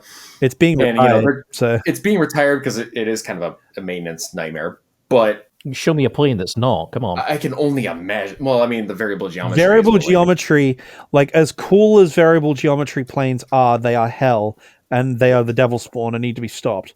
right? I Yeah. love them; they're cool, but Just they like need the to F-111. like, all my homeboys in the F-111 maintenance wing, who I've spoken to before, you have my sympathies, boys. So I will admit, no one complains louder than the ground crew. Yeah, well, that's fair, and they have every reason to with variable geometry airframes. I mean, yeah, because the pilots will just talk about how brilliant the plane is and how fun it is to fly and everything and all the cool shit that they did. You speak to the ground crew and it's like, oh god, no, this is a nightmare. They're just like bent over. They're just bent over like a bar stool with a glass of whiskey in hand and a cigarette in the other. There is just crying all the time. One of a customer I spoke to while I was working at Telstra, he was an ex F-111 Air Force maintainer. Like half of our F-111 maintainers are on like permanent disability pension from Australia's VA, mainly because the F-111, like in its later stages, like later on, like all the different fluids and gases and different mechanical procedures you had to do to get the fuel tanks working, to get the variable geometry working, all the shit they had to do, like half of them are exposed to shit which is like killing their lungs, right? So it's, trust me, the variable geometry is awesome, but no, it needs to be stopped. Cool. It needs to be stopped. Yeah. Which really makes me feel for the poor old Russian ground crews on the old Tu-22, because the Tu-22 is one of the coolest airplanes ever built. Okay, I will stand by that. The Tu-22, the variable geometry backfire is one of the coolest aircraft ever built, in my opinion. I love the. You're talking the Tu-22M specifically. Yeah. I love it. Mainly, the coolest part about it is the bright blue afterburners. Got a bit of a nose prop. The bright blue afterburners on takeoff, though. Bro, imagine having a supersonic bomber that has a fucking tail gun. Yeah. I mean, it does look like something that you'd find in like a Jerry Anderson production, you know. Was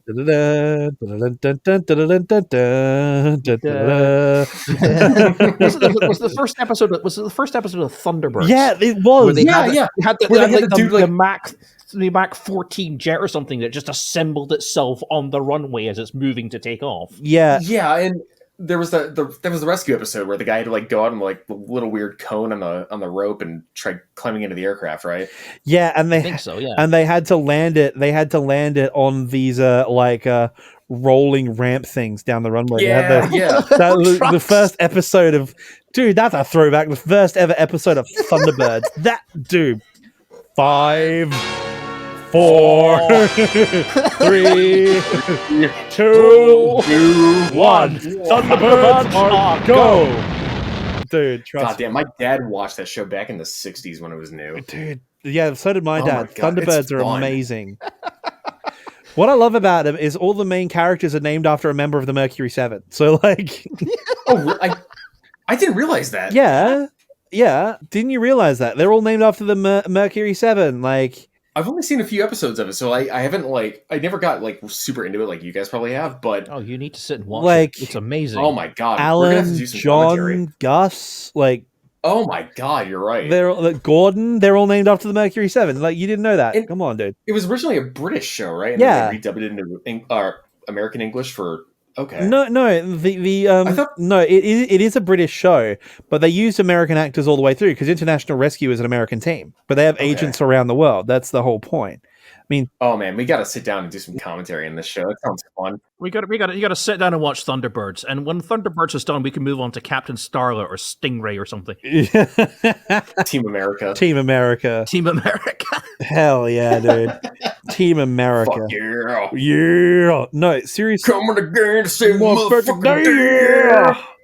No, the whole point. Be like 9/11 times 100. 9/11 times 100. That's right. That's 91 million. 9,100. I watched that movie recently. 9,000. I watched that movie recently with Hellion, and it was so funny. Like just like looking back on politics from 20 years ago that are completely irrelevant at this point. No, the best line in that whole movie. Is. It'll be 9/11, 2,456. My God, that's... I don't even know what it is. Nobody does. You won't be able to stop us. We'll defeat your plan. Oh no, I have Eric Bowen. Dear God. which is doubly funny. Which is doubly funny now, given the circumstance. Oh yeah, he had that gamer moment at the movie set. Yeah, he did. I don't know. Oh man, I don't know how you have the whole thing is it's a massive controversy with the various strikes they had going on in Hollywood at the time. They went off union and they didn't have a union armorer on set. Mm-hmm. Yep. Which how anyone allowed live ammunition to get on set? Bro. Especially after the whole Bruce Lee's son situation, like 25 years dude, before. That was like you would think there are some regulations in place for that shit. Yep. But no, yeah, there are regulations in place for that shit, which is why he's in so much trouble. He's getting done for manslaughter, I believe. Yeah. Yep, he is. He'll probably don't know if he's going to go to prison or not, but and I am the most pro-gun of Americans, but I will say, if you're going out to a range and you're even using blanks, you have to know gun safety. You never fucking point at anything you don't want to destroy, even if you're on a fucking movie set. Like, that's some serious shit. Also, you can't do that. Check it before you use it. Like, yeah. I don't care if you're an actor. Like, you want to know who the best actor for firearms handling in Hollywood is? It's Keanu Reeves, for sure. The man takes it very seriously. So, John Wick. Literally John Wick. Like, if you're going to learn, like, all I'm saying is be like Keanu Reeves. Like, that's actually a lesson for life. All the boys out there, be like Keanu. Like, guns aside, like Keanu Reeves. Just live like Keanu. Cool, live your life like Keanu. Like, I strive every day to be like Keanu. Put that on a shirt, NAFO. Yeah, every day like Keanu. Yeah. I have my hair long. I put a trench coat on. I put the sunglasses on. I go outside. People look at me like I'm kind of weird, and I just look back at them and go, "You never understand my pain." Just trade Russian mobsters for Russian oligarchs, and we've got a genuine mission. Maybe that's what we need to end this war, fellas. John Wick. John Wick. Just John Wick into Ukraine. Just drop John Wick into the Kremlin. We get it done. We'll get her done. Don't you worry. It'll be like that Call of Duty Cold War mission where you infiltrate the KGB headquarters, but like it's John Wick doing it. It'll be great. Oh my god, it's Jason Bourne. Maybe that's it. Maybe this whole thing. Maybe we're using Hollywood actors to get into the Kremlin. Maybe this whole thing's a setup. Maybe Steven Seagal is actually on our side. No, I don't think he is. Maybe he is. Maybe he's playing the long game. He's just getting close to Putin, and then he's just going to kung fu him chop through the window. He looks like someone had an accident. Steven Seagal, like he's not a great guy. I mean, especially if you're like, a movie set intern girl, like visiting him in a hotel room. He's done some bad things he's gotten away with. Show me someone in Hollywood who hasn't. Keanu Reeves. Apart from Keanu Reeves. Brendan Fraser. Okay, yeah, Brendan Fraser is an icon. He's our golden boy. He is not just a bean. He is the entire can. He is the entire can. What a dude. What a dude. Anyone else in the world that you just want to give a hug to? Nathan Fillion. Okay, yeah, fair enough. Nathan Fillion, I think. Not me? No. What? I just said you. Am I not deserving of your love? Come on. Like, you know what? We're gonna do like the whole. You ever see Predator? What is this podcast? I don't know. It's just us chatting now. Yeah. Well, we never really said that this was a Ukraine news podcast. Like, maybe the NAFO Roundtable. No, we called it the NAFO Even Roundtable. We really should get back on something. We can move on to point 3 out of like 16. Yeah, move point 3. Yeah, let's just because we're at 2.5 hours now. Let's just fire through these. God. Okay, let's just fire through them. 5 minutes. Okay, though. America being quiet on the F-16s. I think we've covered this. I think we have covered it before, just briefly, but yeah, the United States, like, honestly, from the rumblings I've been hearing, there's 2 pilots undergoing training in America right now for the F-16 from Ukraine. Top Gun moment. 3 is going to be lit. That we've been Yeah. told about, yeah. That we've been told about, yes. The Netherlands has publicly declared that they are open to transferring some of theirs to Ukraine should that plan go through. Number 2. Number 3, Ukraine has announced that they will now be accepting contractors and volunteers for the Ukrainian Air Force. Oh. So wait, I get to live Area 88 for real? Yes, so if you have experience in maintenance or combat aviation, like pilot, maintainer, ground crew, all that sort of thing. I can fly a MiG-29 Yeah. in DCS. There was an American Air Force maintainer who went down to Africa. I forget the nation specifically, but he flew Mirage F1s for them. And this is like in the last 5 years. And he ended up getting shot down and captured. And there was this whole fucking media thing. I forget his name, but our viewers probably know it. And that shit happens now. Yeah. You listening right now, you too could live as a modern day flying tiger if you want to. Yeah, but you need to have military flying experience is the issue with the pilot side of things. Well, yeah. But there are now, yes, flying mercenaries are a thing. That's funny. Like people sleep on the fact that African civil wars, of which, pick a day. Pick a day. African civil wars, pick a day. Okay, we're now demonetized officially. Yeah, pick a day. But you have flying mercenaries, civil war stuff. Like, it's crazy.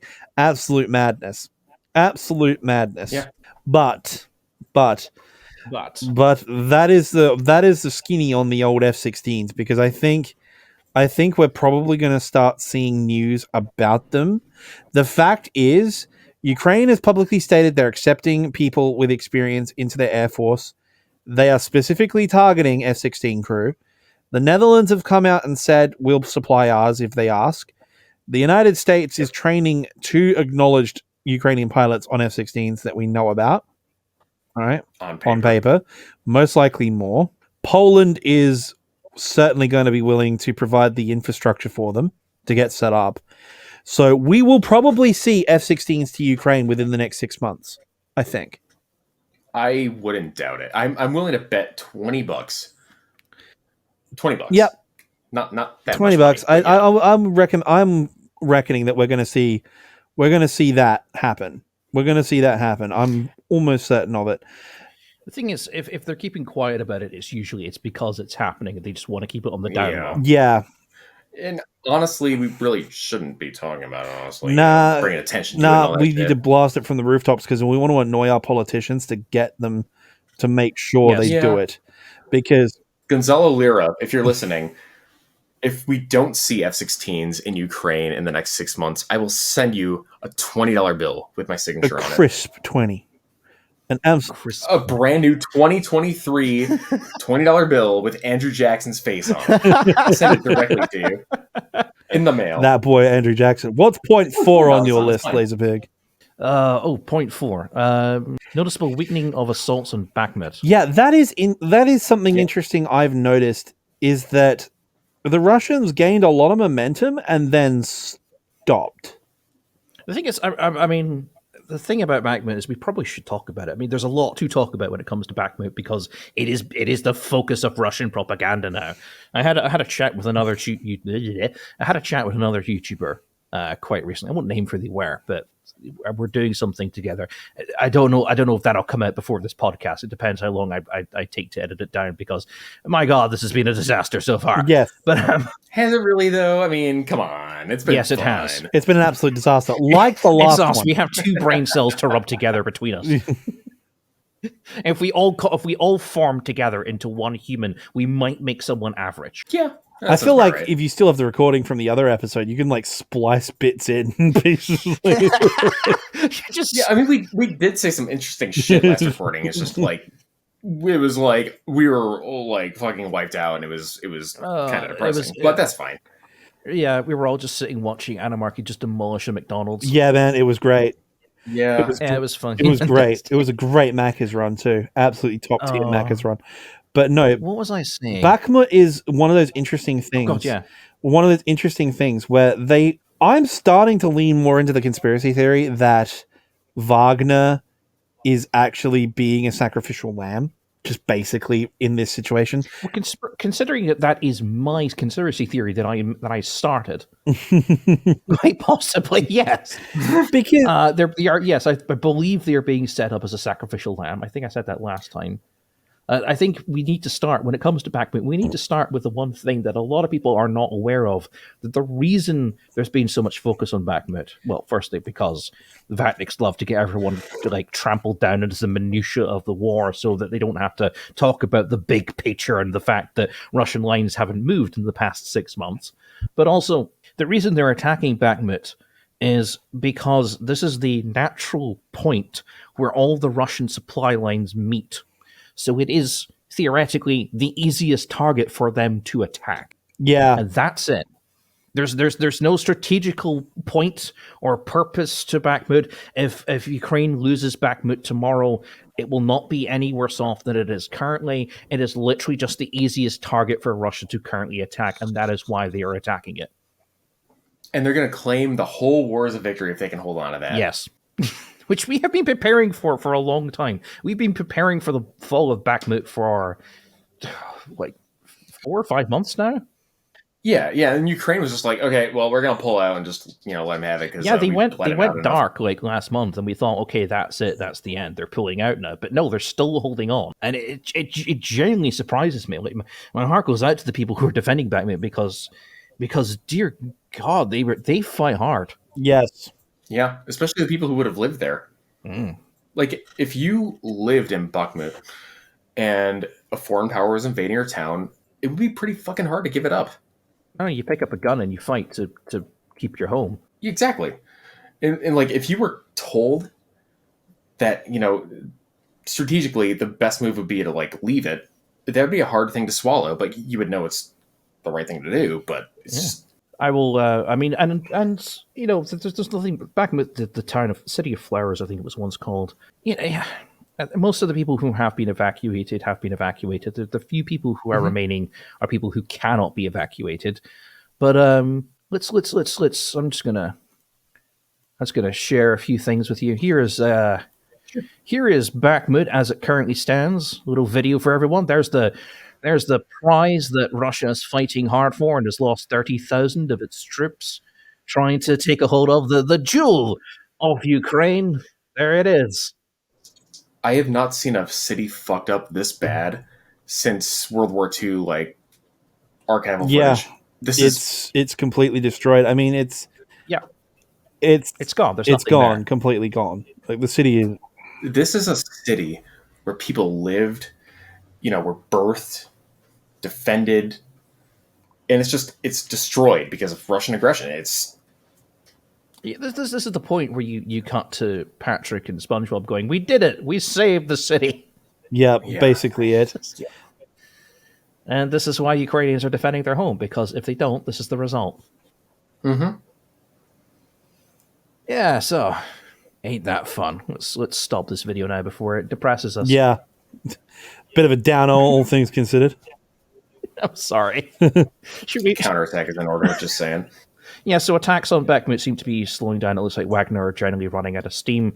A huge part of this is because, as we all know, they have been trying to encircle the city in one of their classic cauldron things. They love to talk about the cauldron all the time. Oh God! But the thing is, when they do this, when you surround someone, it's not like a video game. They don't just immediately all surrender.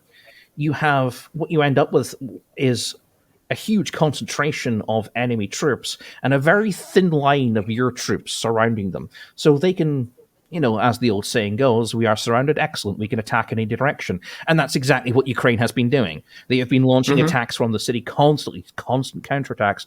None of them have been particularly successful in retaking conquering any territory or anything, but what they have been doing is they've been keeping Wagner on their toes.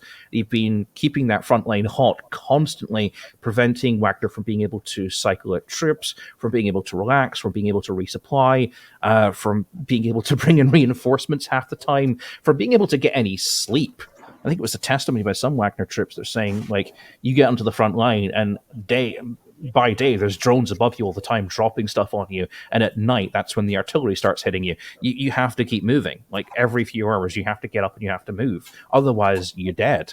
and that's had a devastating long-term effect on Wagner, and it's probably why they're starting to run out of steam now, because they're exhausted. They've exhausted absolutely everything. At this point, Wagner troops are generally untrained, volunteers and, mercenaries who just want to go in and have some action or get out of prison. Because Wagner is pulling from Russian prisons now. They've been told not to, though, by Putin.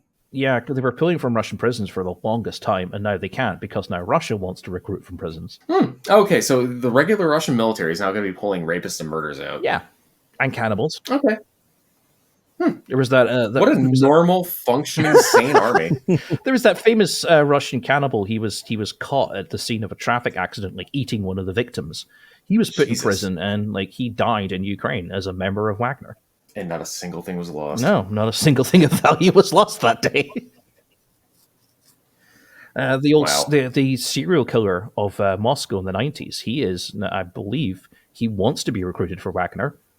I don't know if that's actually gone ahead or not, but yeah, that's one of the candidates. Wow, you hear about conscript soldiers being pulled from prisons and shit and gulags and all that, and you think they wouldn't have done that past World War II. That's an old 1940s thing. They're more civilized and beyond that kind of mindset now, but apparently not. In the year 2023, we are literally seeing convicts being pulled out of prisons. Those who have killed, raped, and done horrible acts of inhumanity being treated as soldiers and heroes who are going to fight for the Russian Federation. Congratulations, Russia. You're doing great. Yeah, you're doing absolutely fantastic. You did it. You saved the city. Let's look at Bakhmut again. God. That's not just Bakhmut. There's tons of towns and cities all across the entirety of Russian temporary occupied Ukraine that I can pull up and show you, and half of them look like scenes from a video game. Honestly, they're just gone. There's nothing there anymore. And the thing is, there'll never be anything there anymore. No, because that city is gone. You can't just bring a city back. The people who have been evacuated they want to return, but the thing is, what are they returning to? There's nothing there anymore, so they're just going to move on with their lives. They're not going to rebuild there, because there's nothing to rebuild. They've lost everything. And this is the most destructive conflict since World War II. And, well, at least contained in a certain area. Just for reference, there are still areas in France and Belgium that are still unlivable because of the actions of World War I. UXO, because of all the shelling. UXO is going to be a massive issue after this war is over. Absolutely. It's going to be one of the worst. UXO is going to be the amount of artillery that's been thrown around by both sides, and knowing the world-renowned quality of Russian ammunition, I don't want to think about how much unexploded ordnance. They did a sweep of Kyiv after the retreat. They did a sweep of the Kyiv area after the retreat, and they had entire squads of people doing UXO disposal. They had piles of shells. Piles. Oofed. Literally piles of them. They were diffusing them and then piling them up, and they were starting to get mountains of size. It was actually ridiculous. You see Operator Starsky in his updates from Hostomel Airport. You see him walking around the area, and you see him he shows he's just kicking debris and detritus out the way.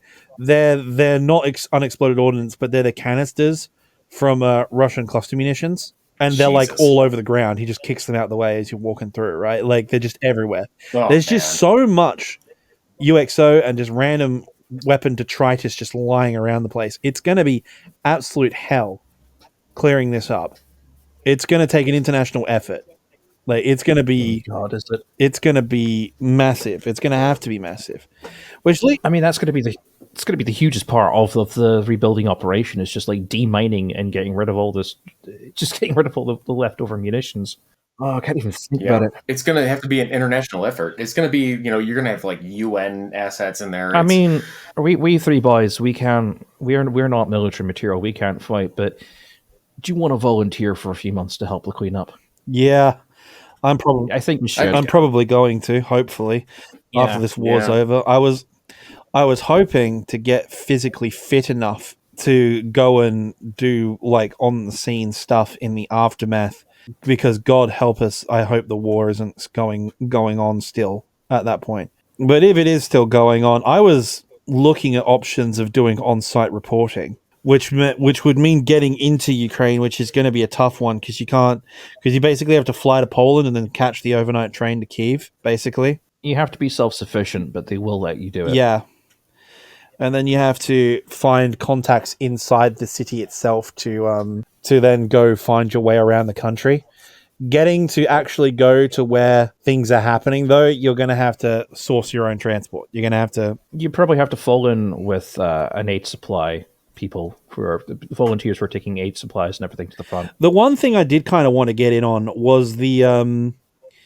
You remember that convoy? I believe it was... can't remember his name. Starts with an A. The guy who reports on the war in Ukraine. It's not Artin Shea. He does the Checkmate Lincolnites. Animarchy, the guy who does the Mid-Atlantic accent? No, maybe? not me. Okay. Arun, I think. He was part of a freedom convoy, as they say, where they bought a whole lot of vehicles for the armed forces of Ukraine in Estonia, and then drove them to Kyiv, right?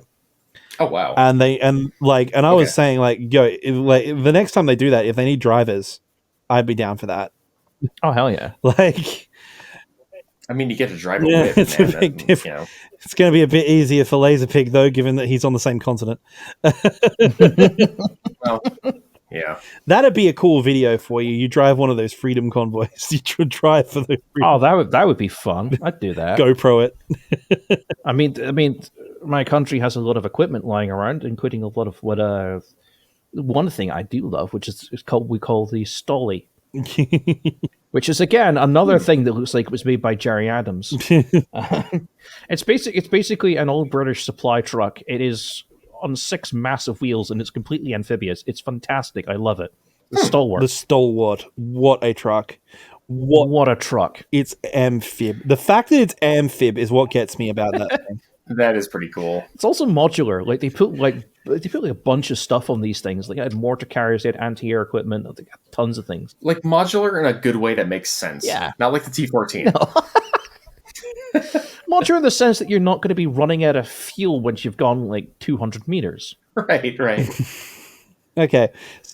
Anyway, Animarchy, what else we got? So talking about the resistance operations going on in Ukraine. First off, I'm going to rant a little bit, right?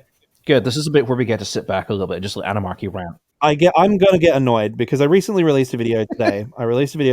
Which was on before this, which I mentioned the resistance operations currently underway in Russia. So Russian citizens resisting against them, right?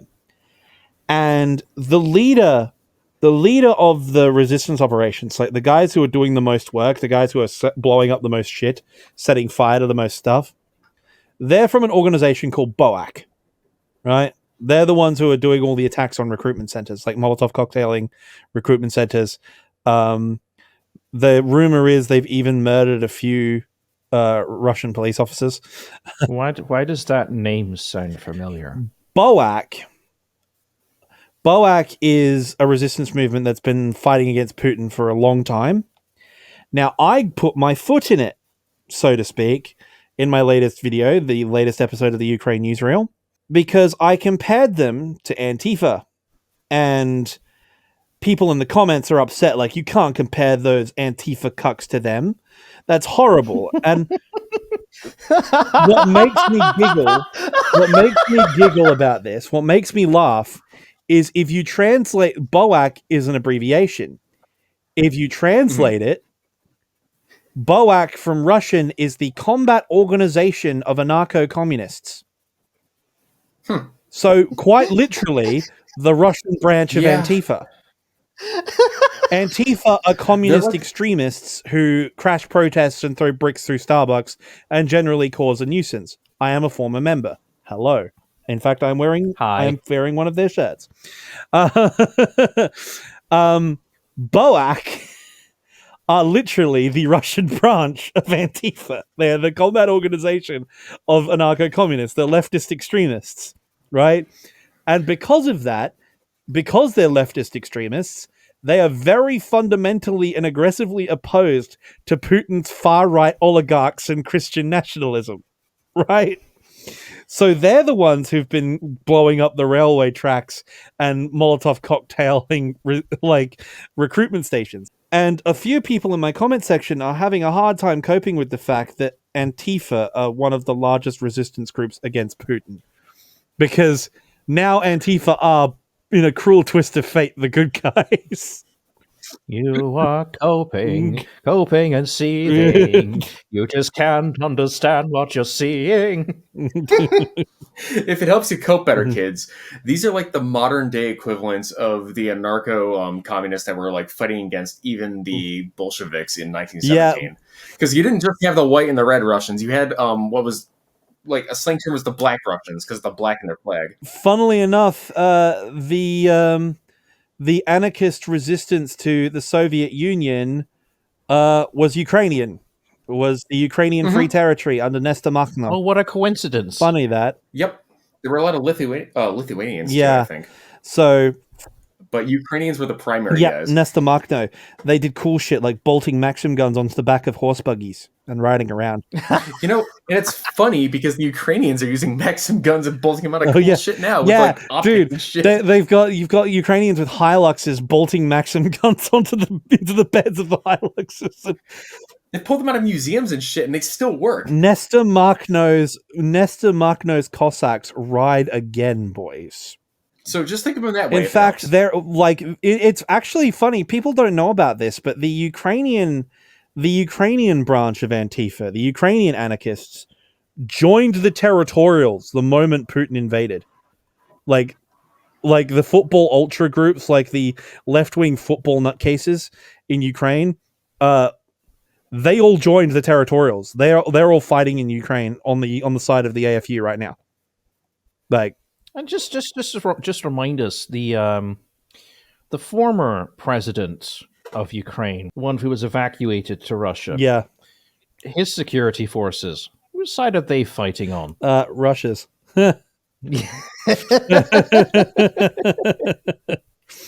So yeah, it's a bit of a shock. Like there are a lot of parallels with World War II, as in the enemy of my enemy is my friend. Because yes, the bandana wearing lefty nutcases who threw bricks through Starbucks windows are now in Russia accidentally the good guys. The enemy is my friend, which is one of the interesting things. But resistance operations in Russia have picked up dramatically, absolutely madly, especially regarding rail sabotage. Rail sabotage has been getting horrible. And rail is a primary source of transportation for a lot of Russian equipment and whatnot. So that's is this potentially why they have that giant armored train? Yeah. Okay. The one that they took some sort of propaganda footage of the other day and had it paraded up and down this track to like the most dramatic music possible with the Inception horn going off in the background. So it's like, durr, here comes the train. It's like a bunch of guys sticking an AK-47 at the side of a window. Just remember, boys, the more things change, the more they stay the same. You need to find that. You need to find that video and put it into this section because my God, no, seriously, one of the amazing things about this. Also, I know it's bad form to do this because we've got an entire forum page on Laserpig's Discord for cope posting. But I just got a comment notification on my phone on my latest video, which is like, because as I said, the whole point of doing the newsreel was the Vatniks keep saying we're Western propaganda, so how about I just literally make Western propaganda, right? Yeah, that's what all of like NATO shit is too. And so, the comment here is, this is nothing but propaganda for Ukraine. Yes, it is. Yes, that is exactly what it is. Point. That is the whole There's the point. train. Here's the train. It's the train.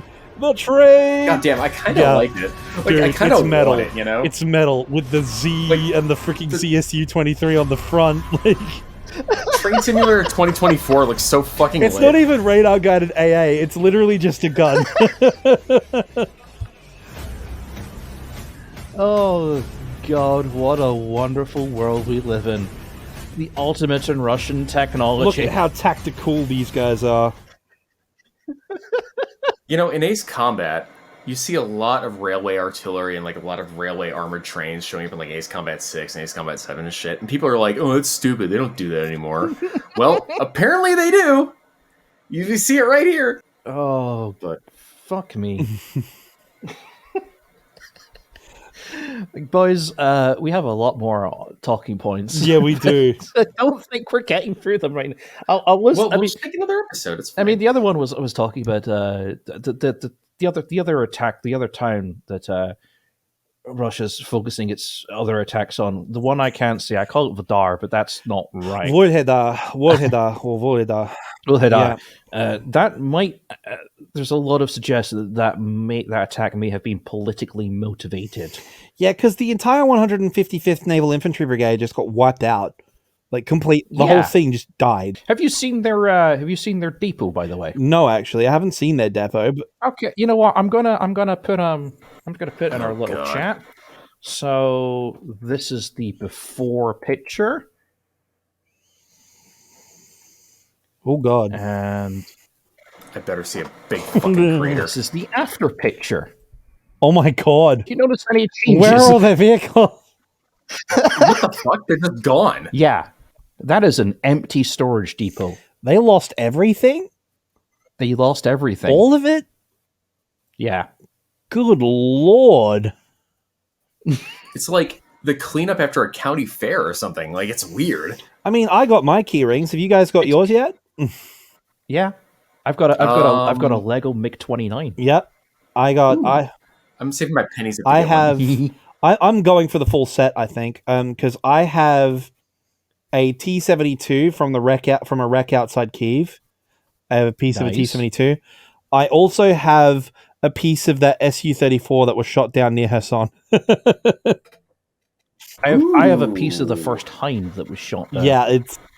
Yeah, you showed that in Digital Vagrants video, right? Oh, it's a beautiful monument. I love it. That thing is fucking awesome. We're doing our bit. What little we can.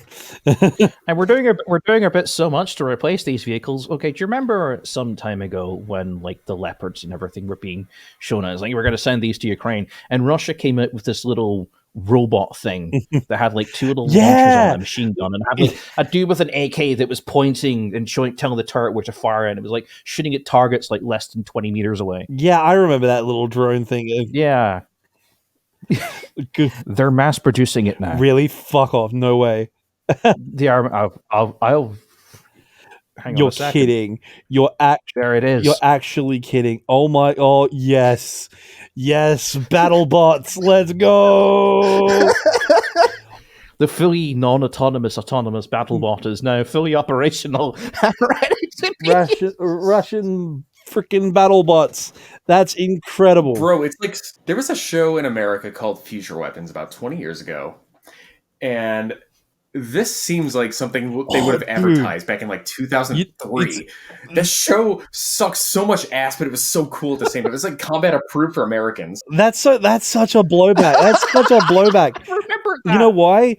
Because I remember Future Weapons for one specific episode. Future Weapons was the first mainstream History Channel program that debuted the AA-12 automatic shotgun. If you remember. I remember that, and it's like the AA-12, and he had like those little frag rounds for the AA-12. Dude, that gave like early teens me a rock hard boner. Like, my God. The AA-12, to this day, the AA-12 is my ideal zombie survival shotgun. I want it. Dude, that thing is so I love badass. it. Like it's in Modern Warfare cool. 2, I fell in love with it. Like my buddy had an airsoft gun variant of it, and like we cleaned fucking house with him like on point. It was fucking great. Oh man. We're talking about guns again. This could be some time. I need to, you know what we all need to do? We need to learn about bloody we need to learn to speak Ukrainian is what we need to do. Well, so we can sing the national anthem. No, so we can talk to Ukrainian. Yeah, we should do that. Yeah.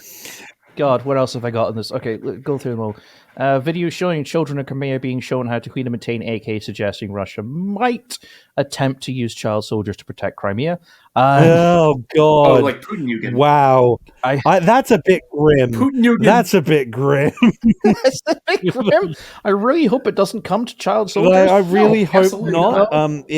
There have been a few instances in Ukraine that I know of where younger Ukrainians have joined up without permission, joined territorial units. But they're not draftees, they're volunteers. As if that makes it any better, but it is when your home's being invaded. I guess it's how it goes. But I can't see Putin managing to swing. Even someone that powerful, I can't imagine him managing to swing that. How does that TV broadcast go? Brave Russian children stepping forth to fight the Ukrainian from destroying their home. Well, you're gonna have to bleep that word. And the one that we stole a few years ago from this. You're gonna have to bleep that word. We can say fuck now. I remember we can, as long as we don't say it a bunch, we can say that, but we can't say the R word. That'll get us. Can we not? What else can we not say? Yeah, as we said, we're gonna have to go back to the whole furry cock discussion. That's probably gonna need to be cut out. But no, child soldiers. Can we say hate speech? I think hate it. speech. That one. Can we say Whopper? Yes, we can say gig. I think. Can we say insert funny word that'll beep out later? Yeah, that we can say. Also, we have to tone down the beeps, remember, because our audience complained about that last time. I'll tone down the beeps. Don't. No, as I said, I think what we need to do is we need to have avatar specific censorship. So every time you swear, it should be a pig squeal. Every time I swear, it should be a didgeridoo. Can I have an eagle screech? Yeah. Yes. Awesome. I will specifically use the eagle screech from the one that attacked Trump. Yeah. Nice. So we've got that. Can we test that out, please? Can you swear for us, Falcon? Nice one. Yep, that's what we're after. The next point on my list was the next point on my list was just a picture of the T-62 with Contact 5 armor. Yeah, and just like showing this is the desperation that Russia has reduced to. And then, of course, I'd written this pre the video we got of the train with all T-55. Do we even really need to do a segment about the T-55? We don't need to do it. We don't. I mean, that's funny. It's there. It is. It's a normal modern main battle tank, and it's going to do great against. Yeah, it's going to do absolutely fine against the Leopard. Speaking of Leopards, though, photos have come out of the Leopard with the Ukrainian reactive armor Nuzh. The Nuzh reactive armor. You see, like this Leopard. It looks so fucking hard. It, like, you know that concept art they did a while back with the Ukrainian painted Leopard with the contact armor and the freaking Ukrainian Armed Forces logo on the turret, right? Hell like yeah. they're literally doing that. They've covered it with Nuzh armor, and it's great, absolutely awesome. Like, it just looks so cool. And the fact that the Leopards are now starting to arrive. I've also seen film of massive Ukrainian troop buildups. The Bradleys are combat ready. That is confirmed. Yes, they are ready to go. We've got the Leopards. They are ready to go. Boys, we're going to be very busy. We're going to be very busy in the next couple months because we have got an offensive to watch. And we're going to see how it goes. The little French wheel tanks and the Challenger 2s all arrive next month as well. Yep. So the thing is, when are we guessing the offensive's going to start? I'm sort of sitting around June. I don't know, and I don't care to speculate. Yeah, I'm not going to speculate because I don't want anybody getting ideas. It is propaganda, so we are seeing a buildup of we're seeing lots of builds up. We're seeing a buildup of footage, but we're not seeing an actual buildup. And I'm thinking this might be a propaganda thing just to make the Russians sweat a little. Yeah, probably. But the thing is, we've all been looking at like options, and I'm sort of, on the one hand, I'm wondering now that they've made their big play for Kharkiv, they're going to have to do an offensive the old-fashioned way, right? Which is pick a point of front that most likely will be the offensive location, blast it, and then do a field battle against the Russians and settle this. I mean, Melitopol seems the most obvious target. I mean, the Russians have had a long time to build up defenses around that area because it's very strategically important to them. But at the same time, those defenses are trench lines. Yeah.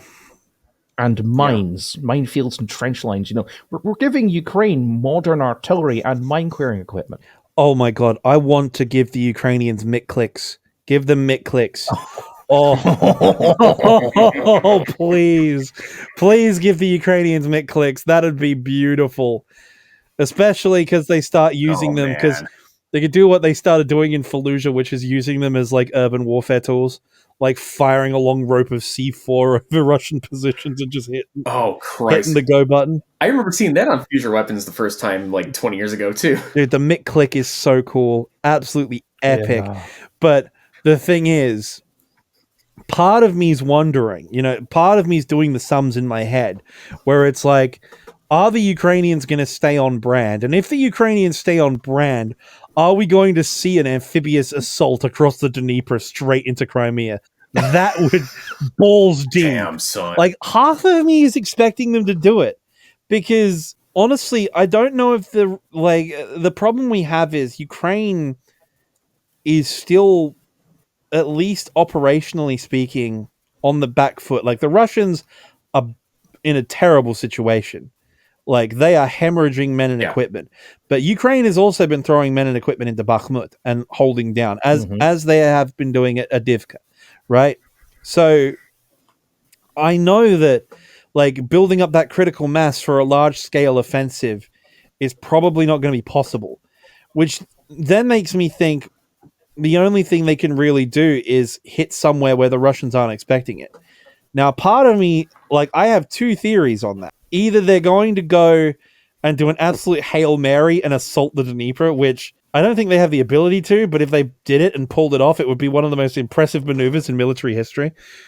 I honestly don't know if we should be openly speculating this, because I'm like... Well, if we're speculating it, the Russians are. That's my theory on it. Yeah, fair. I don't know if they are. They have to be, because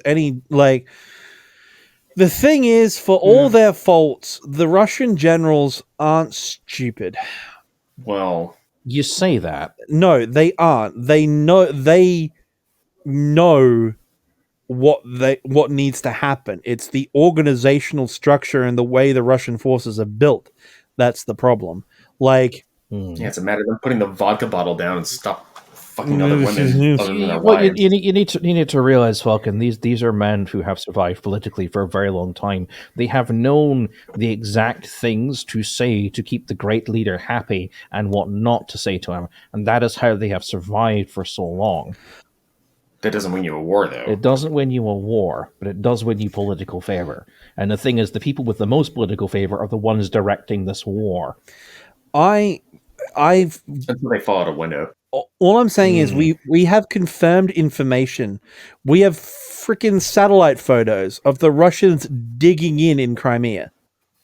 They're digging in, which means they're with trench lines. Yeah, they're expecting an attack on Crimea. They're expecting a potential amphibious assault, and I'm like, with what? Ukraine doesn't have amphibs, as far as I know. It'd be great if we could give them some, but they don't have amphibs, and they don't have Marines. They don't even have a Navy anymore. They've got patrol boats. Now, that being said, a combined air assault with ribs across the Dnieper River to set up a bridge, and then roll an entire armored division across it, like with those two new Patriot batteries from Germany covering the crossing from Russian air. Like, I can see that being a move, but the other options are, of course, Zaporizhia to Melitopol, or, in the north to capitalize on Kharkiv, which puts them even closer to Russia and way further away from Ukrainian supply lines. The problem is, the things that hamstrung the Russians in their offensive maneuvers are now hamstringing the Ukrainians, which makes me wonder now whether the Ukrainians might do what I have titled, as they say, the big funny, which is the Uno reverse card. And they do a counteroffensive around Bakhmut and Avdiivka and encircle the Russian forces attacking those cities and do the old Stalingrad trick and actually liberate both Avdiivka and Bakhmut completely and securing them, completely destroying Putin's. That would almost completely encircle and destroy potentially the entirety of Wagner. Yes. Yeah. Which makes me wonder, that's the thing is, Ukraine's generals have hinted at that, which makes me think they're not going to do it. But at the same time, they may be pulling the old double bluff. They may be saying they're going to do that, and then that's exactly what they do. It would, of course, mean throwing yourself head first straight into the middle of the Russian army. But again, they're getting to the point where with the new Western weapons, and now that these guys are trained up in the UK and the US and they're coming back online, you know what? They may be able to do it. They may be able to fight a field battle. They proved it at Kherson they were able to fight a field battle. They might be able to do one, but it's a tough one. It's a tough one. I don't know how the logistics of it are going to work. But if they managed, honest to God, for the propaganda move alone, I think a counteroffensive to secure Bakhmut and Avdiivka and stabilize the Donbass front and wipe out Wagner, that militarily would not be the same as taking Melitopol and threatening Crimea. But in terms of propaganda-wise, that would absolutely wreck Putin. That would. Which makes me wonder, that's what their game is. They're going to try and undermine Putin's credibility even more. The thing is, everything is concentrated on Bakhmut. All of Russian propaganda is just focused on it entirely. It's their crown jewel. Have you guys been following the videos, or rather the thumbnails of Hysteria Legends? Oh, Alex.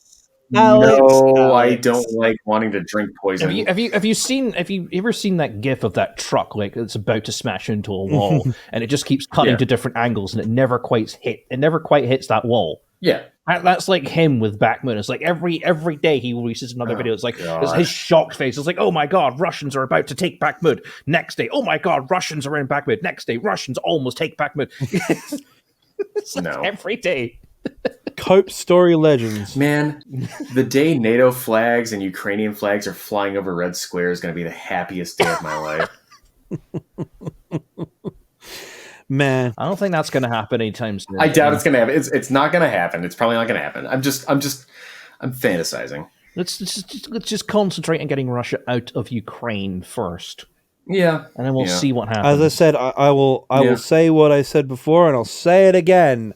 Crimea by Christmas, boys. Sevastopol by Christmas. Let's go. Could you imagine if they all if the Russian forces just withdraw from could you imagine NAFO headquarters Sevastopol in the old Russian naval base? Oh, Jesus Christ! I'm already looking at rental prices. I'm getting a semi just thinking about it, fellas. Oh man. The heckin' hectagon is going there, boys. Black Sea Fleet's headquarters, home of NAFO's hecking hectagon aboard the SS Great Eastern. Great Eastern, a kick-ass ship, yo. 40,000 tons of iron and steel. The Kuznetsov is going to be our trophy. We're going to turn that into a museum ship if it doesn't sink. There's no point turning that into a museum ship. You don't want to know what I'm trying to turn the Kuznetsov into. We all know that our Slavic brothers all over the Eastern Bloc are absolute gods at smoked meat. Now, I can't think of a better smoker than the Kuznetsov. Man. You make a fine point, sir. Yeah. Oh man, that's gonna be the bunker fuel that has been in the boilers for the past 25 years is gonna make that charred meat. Seriously, I love the smell of diesel in the morning. Seriously, guys, think if any of us DCS players out there know that if you fly on a training server, all the aircraft carriers are together. You don't need your GPS or your HSI to plug into your navigation system. You just need to look on the horizon and find the pall of black smoke from the Kuznetsov, and that's the carrier group. You just fly towards that. Hold on, I'm gonna find a. You just fly towards that. I'll find a and you'll find the Nimitz. You'll find the Nimitz class carriers alongside. You'll find Stenitz and Theodore Roosevelt alongside. Because on training servers in DCS, all the carriers are together, and so you just see this huge smoke column from Kuznetsov in the distance. You just fly towards that, and you will find friendly landing area. It's always useful. Oh, I was told my favorite fact about that goddamn aircraft carrier happened in went to Syria. to help the Russians out in Syria, and all it did was transport aircraft, because when it was actually there doing Harrier operations, the aircraft couldn't actually take off because the ship wasn't capable of going fast enough. No, it can't. And it doesn't have catapults. Nope. It does not have catapults. You check the chat. Look at I posted. Oh, God, what have you done? God, it's so bad. That's actually a picture of the Oriskany when it was being turned into an artificial reef. You can't tell the difference. Oh God! When do we get the SCP game about going down into the bowels of that ship, into the sealed decks that just caught fire and they just sealed them up because they couldn't contain it? Oh, that's gonna be a fucking great game. With your trusty AK-47 and your picture of Putin. No, you know what? You know what it is. Like, I like to think of it as a 40K ship. I like to think of it as a 40K ship because you think about it this way. You look at Kuznetsov. You go down into the depths of that ship, and it's like a concentration of chaos warp energy, because it is the souls and torment of all the engineers who've been forced to work on that ship, and it is just crystallized. Like, there isn't, like, if you guys want to know where Korn got so angry from, it is the sweat and pain of Russian field engineers is what it is. Like that is it. Like, you know, what would you call it? No, like I honest to God, if you harness the psychic energy from those poor, like, honestly, not just Russians, Ukrainians, like any Eastern Bloc aircraft maintainer, they collectively have created a new chaos god with the amount of pain and suffering that they have gone through. I can imagine that. Yeah. No, that's it. Andrei Mikoyan became a freaking, like, Mikoyan became a fucking chaos god because of all the suffering he's inflicted on ground crew throughout the century. Artyom Mikoyan, excuse me. Andrei is Andrei Tupolev, excuse me. Artyom Mikoyan. Artyom! That's all right. Artyom! No. I was just going to say, also, the Kuznetsov was originally Tbilisi, and it had a few other names, but in my opinion, it was stolen from the Ukrainian people because... You mean the thing that's constantly on fire is from Georgia? Oh my God, that's even better. We capture it and change its name to the Sherman. The USS Sherman. Because we're burning down Georgia. Granted, it's the wrong Georgia, but still. Okay. Oh, I see what you're saying. I was thinking the tank, because you were trying to make a joke because they burned, but, like, I see what you're talking about. Like, Georgia, like, Civil War. Yeah. But I was just going to say, originally, the Kuznetsov was moored in Ukraine in the Soviet days, and Russia kind of stole it when it was built in Ukraine, yes. And they considered it Ukrainian property, and then when it collapsed, they stole it back. Mm-hmm. I think Ukraine dodged a bullet with that one.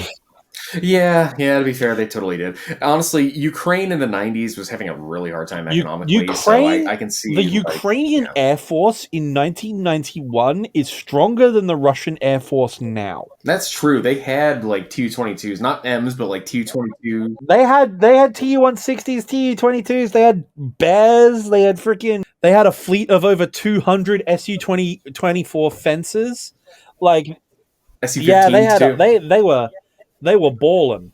They were straight balling. Yeah. Okay. We have some other topics to talk about. We haven't even touched on the drone. Oh, it's 3.5 hours now. But we are 3.5 hours in. I have run out of wine. There's. You know what? God. You know what I think we do? We moratorium that for.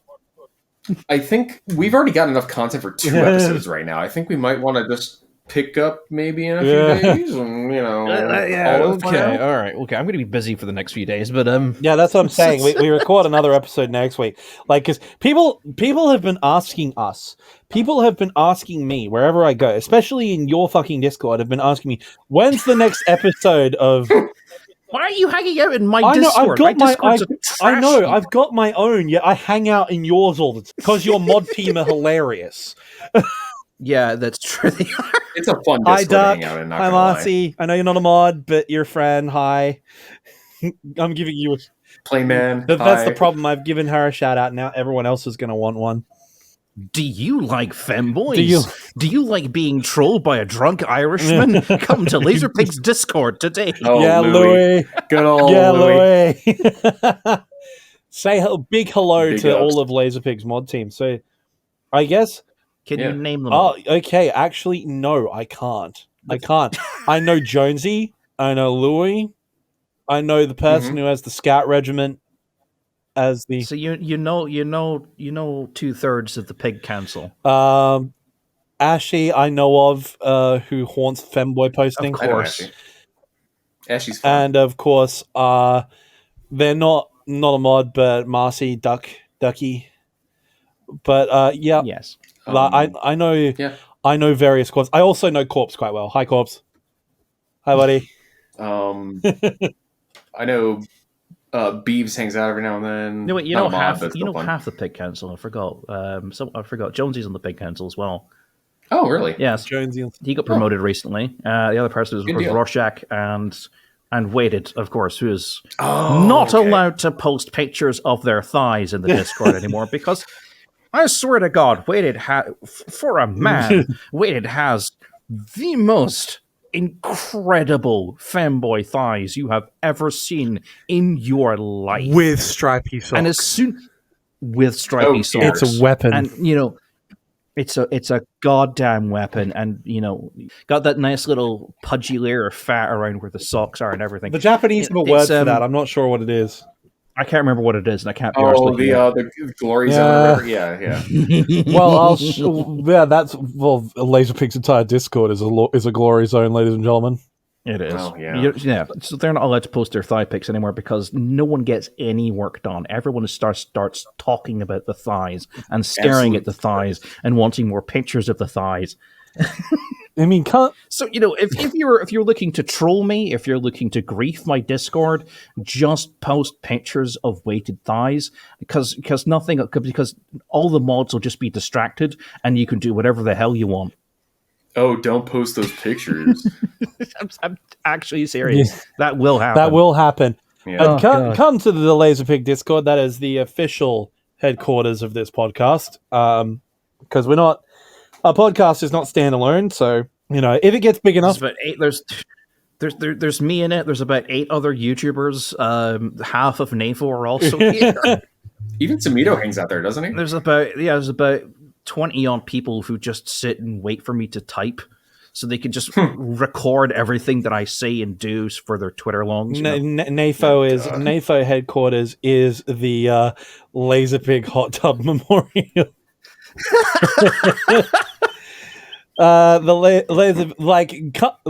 We can do an ad for this. We can do an ad read for this, similar to the end of History of the World Part 1, like Mel Brooks's movie. The channels in here are just crazy. See the gay sushi bar. Actually, that's the greatest channel in this whole Discord is the Cope Gallery. Oh yeah, yeah, dude, that is just like hours of entertainment. Trust me. Animarchy has this beautiful thing where he just likes to go through my videos and he likes to find the Vatnik comments, and the T14 video has been he has been harvesting. I've been lurking in that comment section. About 100,000 of those views are probably just me lurking in the comment.